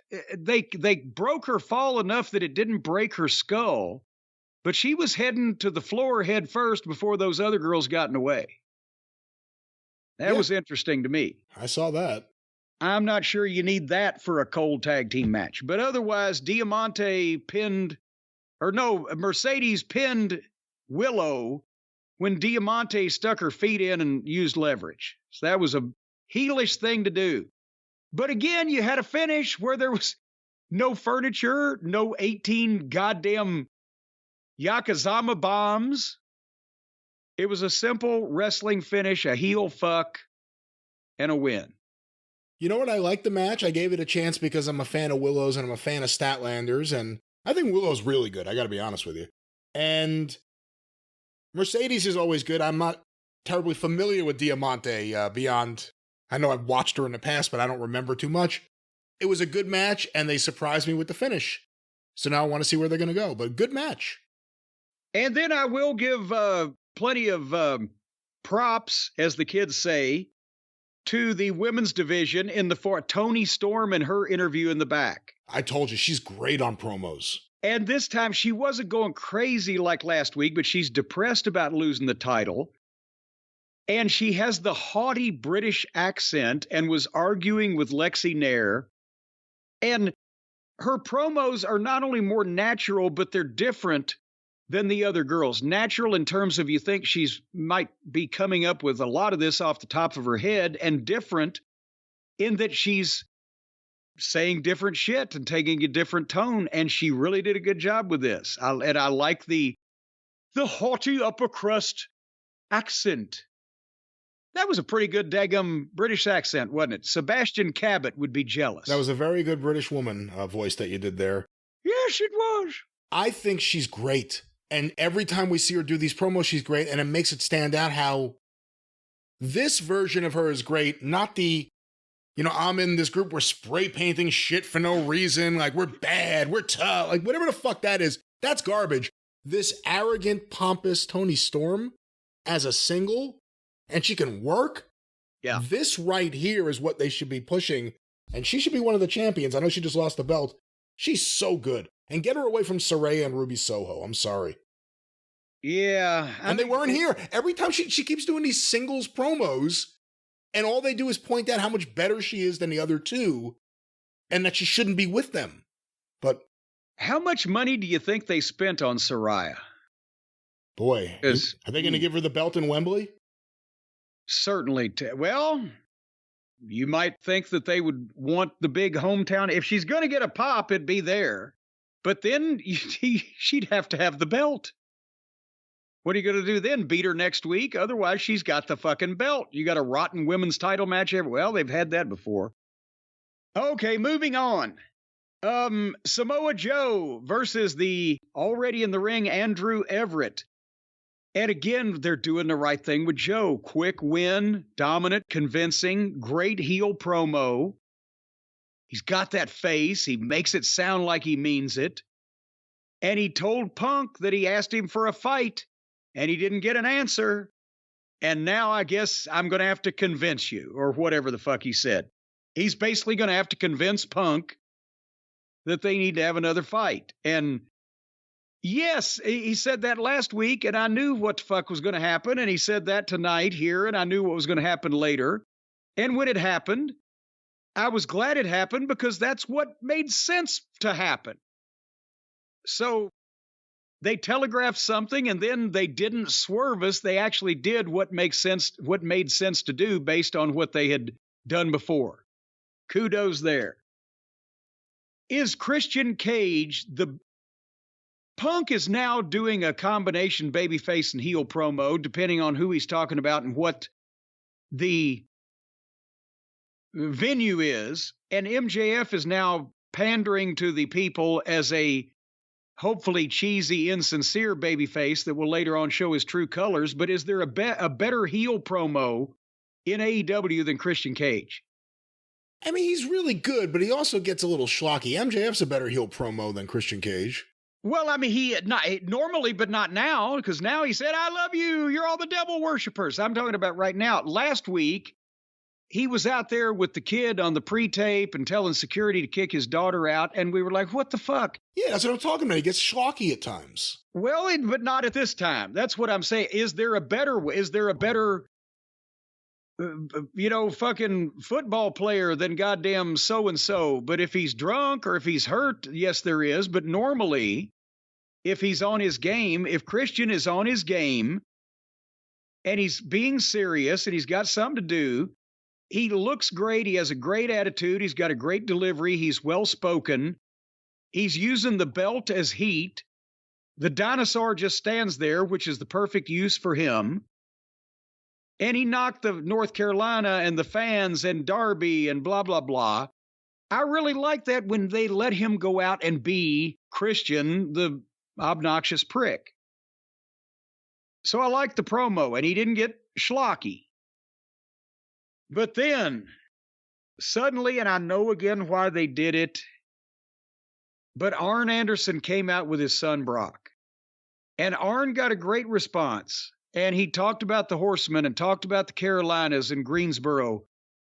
And the people there obviously are wanting to see something like this. But then he sends Brock into the ring to fight the dinosaur for that's the TNT title, right? There's so many, I keep forgetting. Brock's not ready. Everybody has to start somewhere, but I don't know if national TV is the place for it. Age may be a factor. He started late. The physique may be a factor. He has the Lundy genes, but Arn was both bigger, thicker, and badder when both on the streets of Rome, Georgia, and when he first got in the wrestling business, then the aura that Brock gives off appears to make him. Would you concur with that statement? Yeah, and look, I'm not saying Brock Anderson couldn't kick some ass in a bar fight or something, but he does not look as impressive as Arn Anderson looked. He does not look that impressive. That's a good way of saying that. So, to no surprise, Dino won. But then suddenly Darby hits the ring, and they get in a fight, and he, instead of grabbing his skateboard and because a skateboard is a heavy thing, instead of just grabbing it and hitting the dinosaur over the head, he gets up on the top rope while the dinosaur is bent over waiting and jumps off and puts the skateboard under his feet and skateboards off the dinosaur's back. And then the dinosaur sells it. Isn't that's kind of counterproductive? You have a blunt instrument in your hands and you're going to do a trick to knock down this fucking guy that's 150 pounds bigger and a foot and a half taller than you are? If there's anyone in that company that's going to do something stupid that's a stunt, it's Darby Allin. And they've established that he does this, so people kind of expect it when he has the skateboard out there that could happen. And, you kind of hope a clip like that goes viral, I guess. I'm not going to complain too much about that. Well, he then, Darby, meaning him, cut another good promo where he was kind of fired up. And I'm like, what's gotten into him? He asked Dino, he said, "You're like a dinosaur, right? You're 65 million years old. Well, in 65 million years, have you ever had a skateboard up your ass?" He's found some personality and some pizzazz to his promos suddenly. I'm happy for him. Oh, boy. But then speaking of pizzazz on promos, ARG, the Powerhouse Hobbs, he speaks well. He's not totally confident being out there doing live in-ring promos. His eyes look around, dart around a bit. Again, I'm thinking they've had 4 years now. Can you imagine if he had had half of the push, as the kids say, or just half of the momentum put behind him as Jane Cargill or our little dog Pockets? He'd already be practiced at promos, and he'd already have a great track record behind him and major matches behind him. And instead, He's out there by himself now. He went back home and got the Book of Hobbes because he didn't want or need help from anybody else. And the next chapter he's going to write is titled Redemption. And how do I redeem myself after losing the title, after losing the Owen Hart tournament? So he goes down about all the fucking things that he's lost and been beaten lately. How do I redeem myself? I need to call out the Redeemer. Miro, come on out. Well, now he didn't say he wanted to fight him, right? He just said he needed to call him out. But when Miro comes out, Solo and Comarato, without a go-go, jump Miro and beat him up and roll him in the ring, but Miro comes back on the Stooges, Solo and Comarato, and dispatches them, and then Hobbs hits a spine buster on Miro and puts his book on Miro's chest. So is Hobbs the right kind of heel, that it is the right psychology where he says he doesn't need any help or want any help, and then in the same segment he accepts help? Or is Hobbs the kind of guy that should be palling around with fucking Solo and Comarato, much less QT to begin with? Or should he be out there on his own? This was a wonderful combination of two of the worst things about Powerhouse Hobbs, which are the QT faction and that old Book of Hobbs gimmick that everyone had forgotten about because it wasn't good. And they brought those both together to challenge Miro and drag him into this fucking abyss of QT and Solo and whoever the blonde woman was. The idea of Hobbs and Miro was intriguing. And then they threw in, all the people that are like the D-list of the version of the D-list Jarrett crew. It's just awful. And there's always another letter down you can go. When you think you're on the B team, you might really be on the C squad. When you think you're on the C team, you might really be on the D list. The booking of Hobbs has been awful for a while. Why double down on any of this? That's why I'm thinking the whoever the brains are that are in charge of the majority of this program and the flavor of it obviously realize that QT is an anchor around his neck and these other people are death with him. But we've heard that Tony... QT's an anchor around Hobbs' neck or the booker of this show's neck? No, QT is an anchor around Hobbs' neck. Okay. Many of the people I'm about to say many of the people around QT are anchors around everybody's neck. But the owner of the company, I guess, thinks QT is cute, like he likes to dress up like Pockets on Halloween, and he puts him in the creative meetings. So somehow, just because even if you get something out of QT in the creative meetings, that doesn't mean he's an on-camera personality. The guy that that does brain surgery on people may not be able to play center fielder for the fucking Yankees. That doesn't mean he has goddamn no talent. Anyway, are you ready for the main event? Yeah. Well, Jim Ross joined again, so apparently that's going to be the recurring thing every week, and that's the perfect way to do it. Bring JR out and let him do the main event with the stars you want people to pay attention to and notice, and you get his credibility and his name value there without sticking him out there for 2 hours where he's fucking wore out and or bored to tears by the time the thing's over with. And then we did the House of Black entrance and the FTR entrance, and then like Mussolini with barbecue, because they're in North Carolina, right?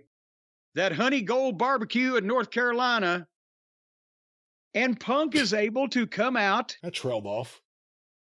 Well, it's good. It's good stuff. Have you ever had the Carolina Honey Gold? You were doing it in tune. You were trying to carry a tune, and all of a sudden you just left it. Well, I was tired of carrying it. All right. Fuck, it needs to do its own work. I can't carry everybody. I'm already lugging you around. Hey. Punk is able to milk the cheers and the boos at the same time by doing the same thing, and it gets a completely opposite response from whoever the intended target is. I'm loving that.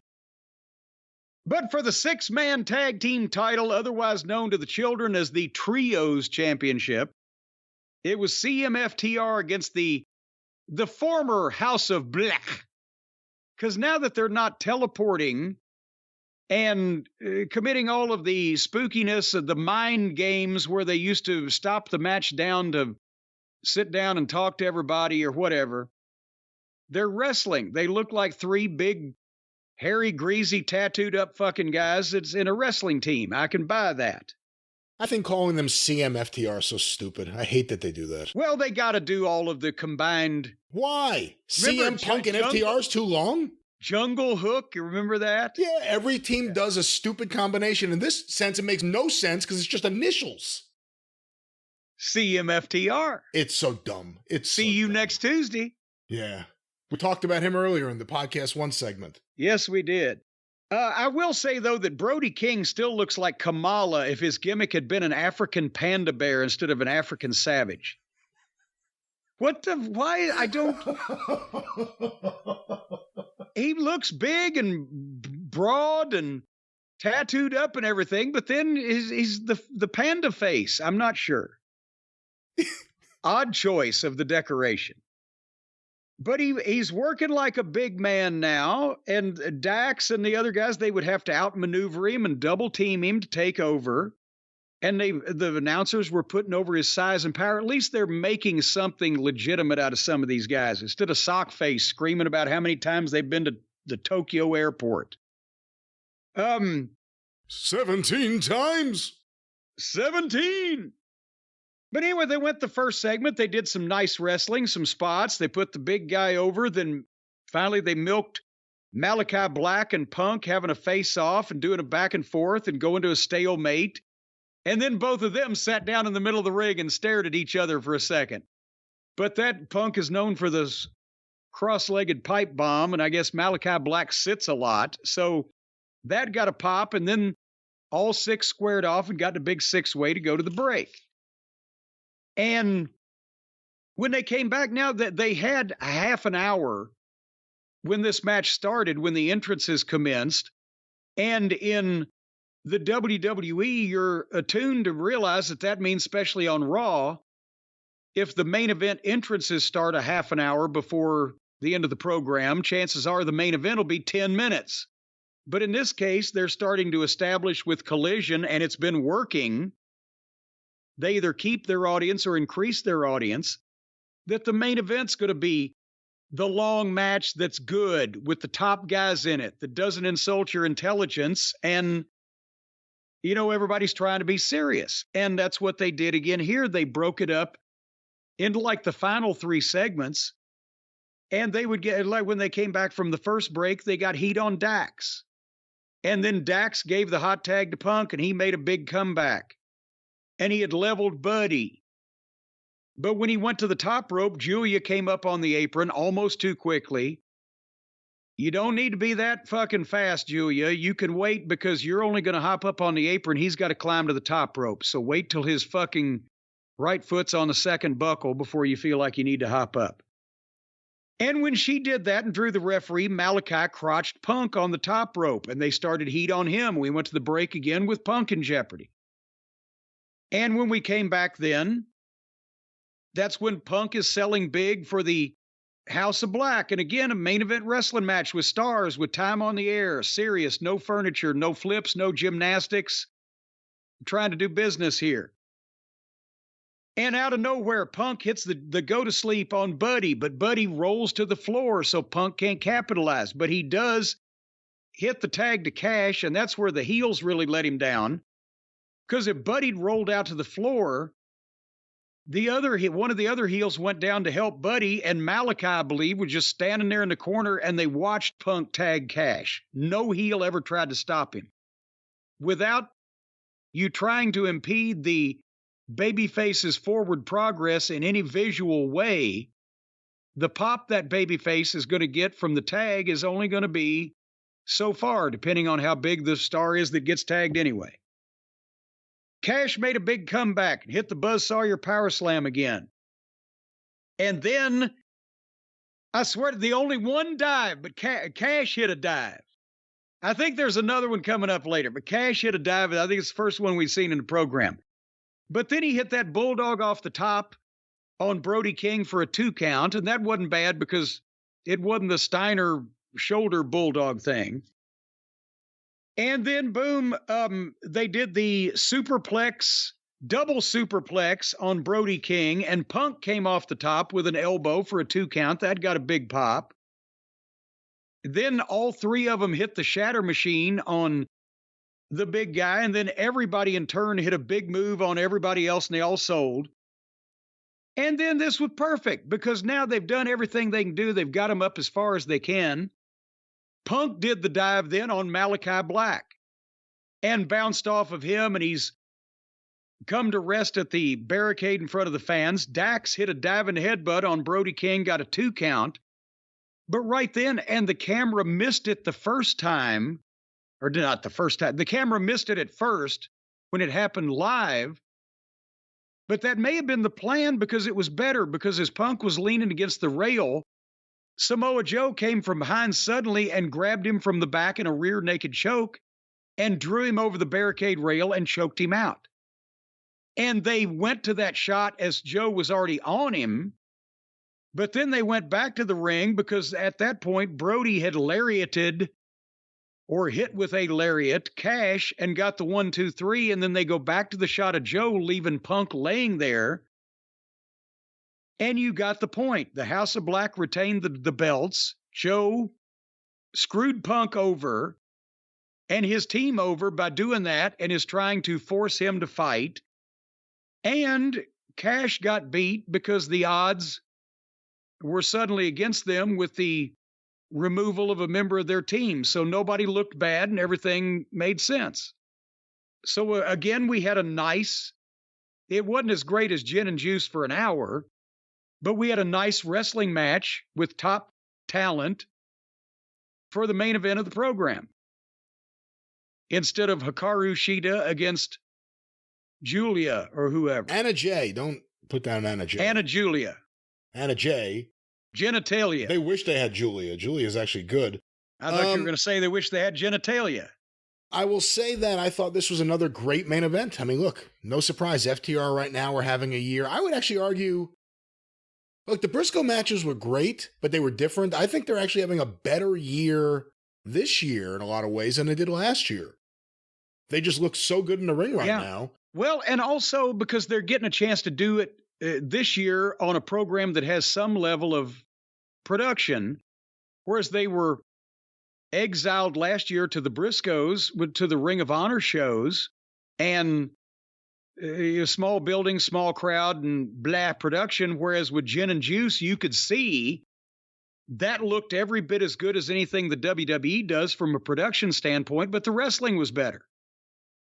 And them and CM Punk together, I'm kind of sick of these 6-man matches, but with them at least, they give them enough time, and there's enough weird energy in the room, and they've had good opponents for these matches, that they work out well. This is the best House of Black trios match I've seen yet. I thought Buddy looked really good. Malachi Black looks really skinny to me. Tell me what you think. He's lost some weight from the time he first came in, hasn't he? It stood out to me, and it's the first time I thought it, so I'm saying it to you after the first time I thought it after seeing it, but he seemed rather skinny to me. But it was the best match I've seen them in. Go somewhere with the Joe Punk thing. Joe's gotten a few squash match wins. Well, we're headed to Wembley. You can see that coming a mile away. You can see Wembley coming a mile away, or that match coming a mile away? Well, if Wembley's coming at you from a mile away, then you better watch out because there was a big explosion. But you can see that match for Wembley. That's, I think that's going to be done. A lot of the story for Collision came from what happened after Collision, and then I guess in the last couple of days, stories have come out about other things related to it. But as you said recently on the show, it's typical in AEW and WWE at the end of the show. The biggest stars in the room or the biggest people in the last match get on the mic and talk to the room a little bit. And thank everybody and tell them how much they mean to them and all that stuff and everything. This is a new phenomenon recent with modern wrestling. They used to do it in Ring of Honor. They want to be fan friendly, right? But in this case, Punk and FTR did an after-match promo, and I would say FTR was friendly to everybody in North Carolina because they're from North Carolina. At least Dax is. I don't know about Cash originally. But Punk wasn't friendly to everybody because apparently somebody had a Hangman Page sign and or was, shouting out the praises of Hangman Page, and it caught Punk's eye and ear, and he responded. I don't know. Do we have audio or do we have quotes? I could find some audio. Various people filmed it. The quality is different everywhere. Let me get this pulled up.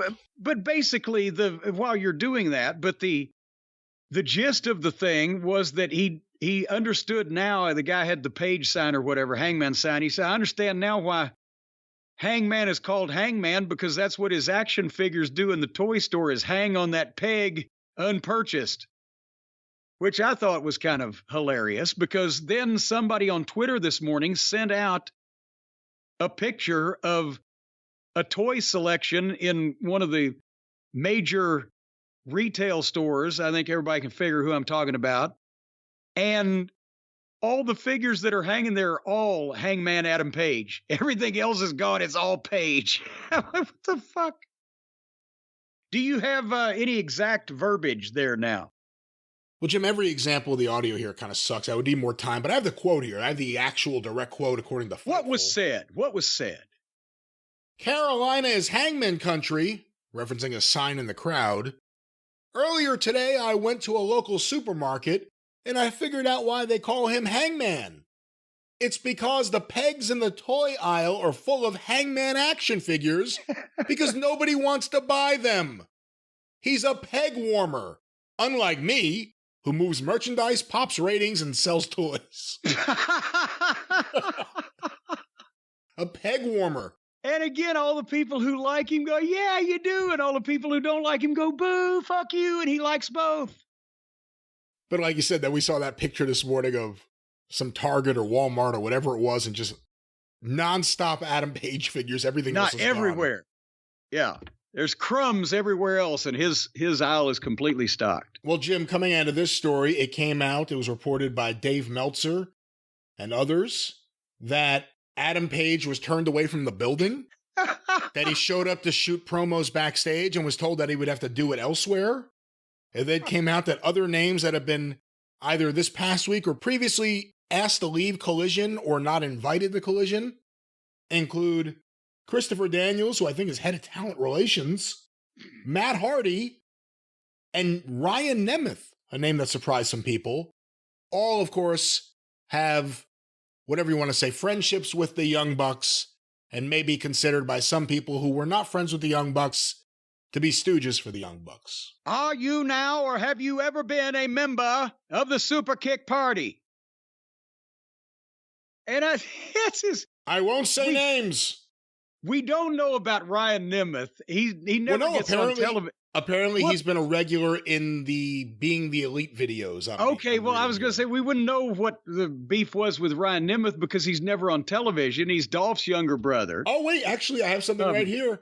The issues may stem from when Punk did his return promo. Ryan Nemeth tweeted out, literally the softest man alive. Ah! Well, apparently now he's literally the most unemployed man alive, at least on Saturday nights, is Ryan Nemeth. And here's more from Dave Meltzer. Punk confronted Ryan Nemeth on June 17th in Chicago, his first night back. Something happened. I was told it was all settled. It wasn't a big deal. Obviously, it wasn't all settled. What's good for the goose is good for the gander. You got tit for tat. Matt Hardy was booked Saturday, told not to come. And Christopher Daniels is not supposed to go on Saturdays anymore. Yeah, the head of talent relations is told to stay away on Saturdays. Well, it's because of the relations he has with some of the talent. That's why he has his job. Christopher Daniels. He was a great worker and a nice guy, but he busted in the locker room with the rest of them. And luckily, nobody fucking punched him in the face, but I can see where that one would think, well, this guy's obviously not on my side since he came in with the group that started this whole mess. So here's the thing. What have we been hearing for months since last September? It's been almost a year now. Punk is not allowed to be around the Buckaroos and their friends. Punk has been told by attorneys, don't try to contact Kenny anymore and settle these things. Punk has been told that he's persona non grata in these various situations. So in return, he said, okay, well, I'm the guy over here on Saturday nights, and you can't come and play in my sandbox if I can't come over and hang out in your backyard. So fuck you. Just put yourself in the position of CM Punk here. You have a bunch of people that have constantly fucked with you, either overtly or in a passive-aggressive manner. They continue to fuck with you, continue to put you down. The company's not doing the biggest money thing they have on the table because of all this. Hangman Page can come to the building and be in the back. Matt Hardy? Why? Because he's in the Carolinas? He can come to the building and be in the back? If you think someone's going to be a problem and you're trying to create a good atmosphere there where none of these drama hounds are around, why would you want any of these people in your building? Exactly. And why, if you've been told, well, you can't come over here and play with our friends, then why are you going to let their friends come over and play with you? The answer is because on Saturday night, they're not playing. They're trying to do a television wrestling broadcast instead of a friends social club. The problem is that Saturday has gotten short shrift on the talent because there are more aggressive parkour artists and cosplaying gymnastics experts on the roster than there are actually serious, accomplished, competent professional wrestlers. So there's more names on Wednesday night, but the Saturday night television program is better because it's all people who actually understand what kind of fucking business they're in. Well, there's some reporting here before we wrap things up. Nick Hausman, who previously has been all over this Punk stuff, previously was pointed out by Punk in that press conference famously. He's saying that Nemeth and Daniels being sent home was a direct result of conflicts with Punk. Notably, Christopher Daniels' involvement in the post-AEW All-Out altercation was specifically portrayed to us as the reason the Fallen Angel is not at Collision, since Ace Steel, Punk's good friend, was also involved in the altercation, but not allowed to return backstage for Collision. Yeah, even though he was told ahead of time that when he got his job back, he was going to be involved with the show and that he was going to be Punk's agent on the scene, he's being paid and working remotely at last report that we heard, because they're still all upset at him because he beat up two of them by himself. But if none of them are in the building, what's the problem? And again, to finish this sentence out There here, is no problem. Ace Steel has never been dangerous in any way to anybody in 30 years in wrestling until somebody was trying to beat up a friend of his, and then he fucking kicked some ass. Well, don't forget his wife was in the room too. Well, yeah, and his wife was sitting there with a fucking cast on her leg, and he beats up some people who can't fight to begin with, and they get mad, and because the various legal staff at that company are all under the sway or under something of the talent, they make up reasons why Ace is not able to be there because everybody's scared of him. Punk is said to feel the same about Daniels and does not want him backstage either. Well, there you go. Seriously, if you're trying to create a drama-free locker room, and so far Collision has been. I mean, very few people have crossed over. MJF, obviously, is the world champion, and that Adam Page thing, or Adam Cole thing with him and FTR was a big thing on the show. But you're not hearing too much drama. You're still hearing plenty come out of that other locker room. You're not hearing much come out of here. Why would you want to introduce these, dare I say, cancers into your locker room? You want Matt Hardy back there? This guy, he almost brags about being a stooge for the Young Bucks. Well, and all he was doing was delivering a truckload of flowers for the Buckaroos from Big Mama's Flower Shop right down the road in Charlotte. And with this Ryan Nemeth thing, you know, at a certain point, there have to be repercussions. If you can't just go out there and run your mouth and talk shit because you're trying to buddy up to one side and then the other side comes in, you're like, I don't mean it. I want to be in the back. No. Go to the back on Wednesday. And I would have to suggest to Ryan, you need to have a little more weight in your fucking ass before you can start knocking the biggest star in the company on Twitter just because of who you're friends with. Yeah, the softest man alive may not be CM Punk. It may be one of the two Bucks who went in there thinking they were going to do something and got their shit kicked out of them. Those two may be the candidates for the softest men alive.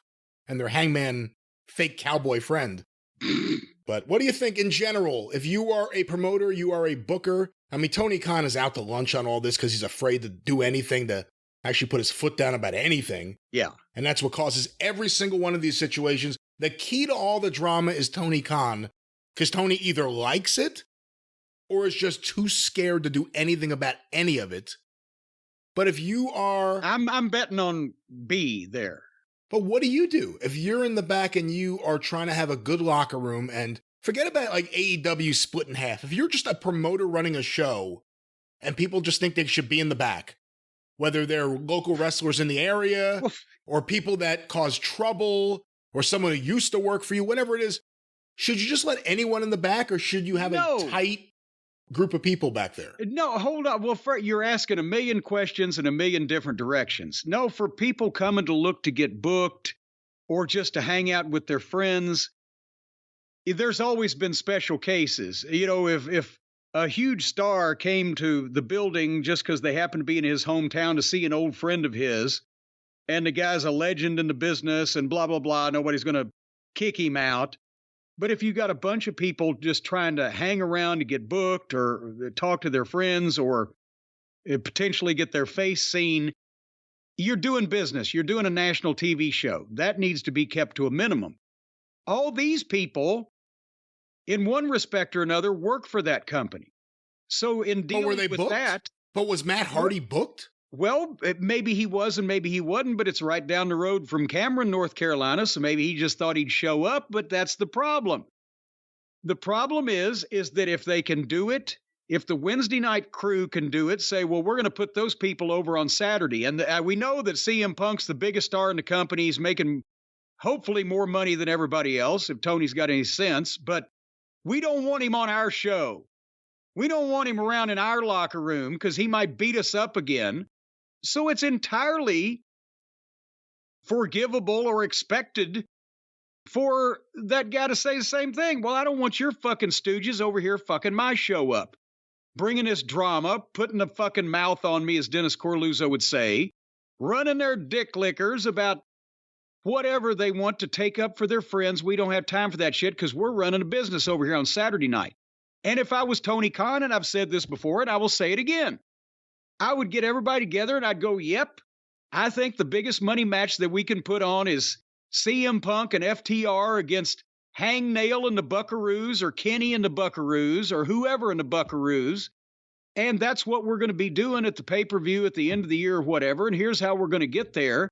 And is everybody on board with that? Tell me now, so that we can help you carry your shit to the car and you can figure out somebody to call to get booked in the future because you're fucking fired. I'm paying all of you hundreds of thousands, if not millions of dollars, and you're going to do the shit you're supposed to do. And I don't care if you have another real fight. Have a goddamn real one, get it out of your system, because the fake one is going to be on my TV or on my pay-per-view and drawing me money. Otherwise, I don't care what you do. Kill each other. Doesn't matter as long as you show up for the match and you do the finish that I tell you to do. Then go out in the parking lot and take baseball bats to each other. I don't give a fuck there either, as long as you can show up next week for TV.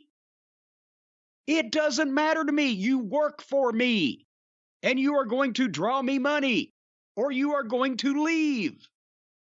It's not hard.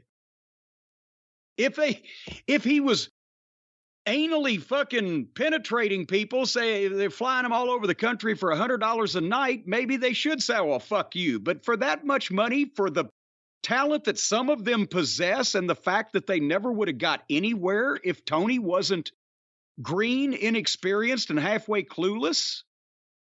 No, for that much money, I'd be going out committing fucking contract hits for the mafia. So that's what I'd do.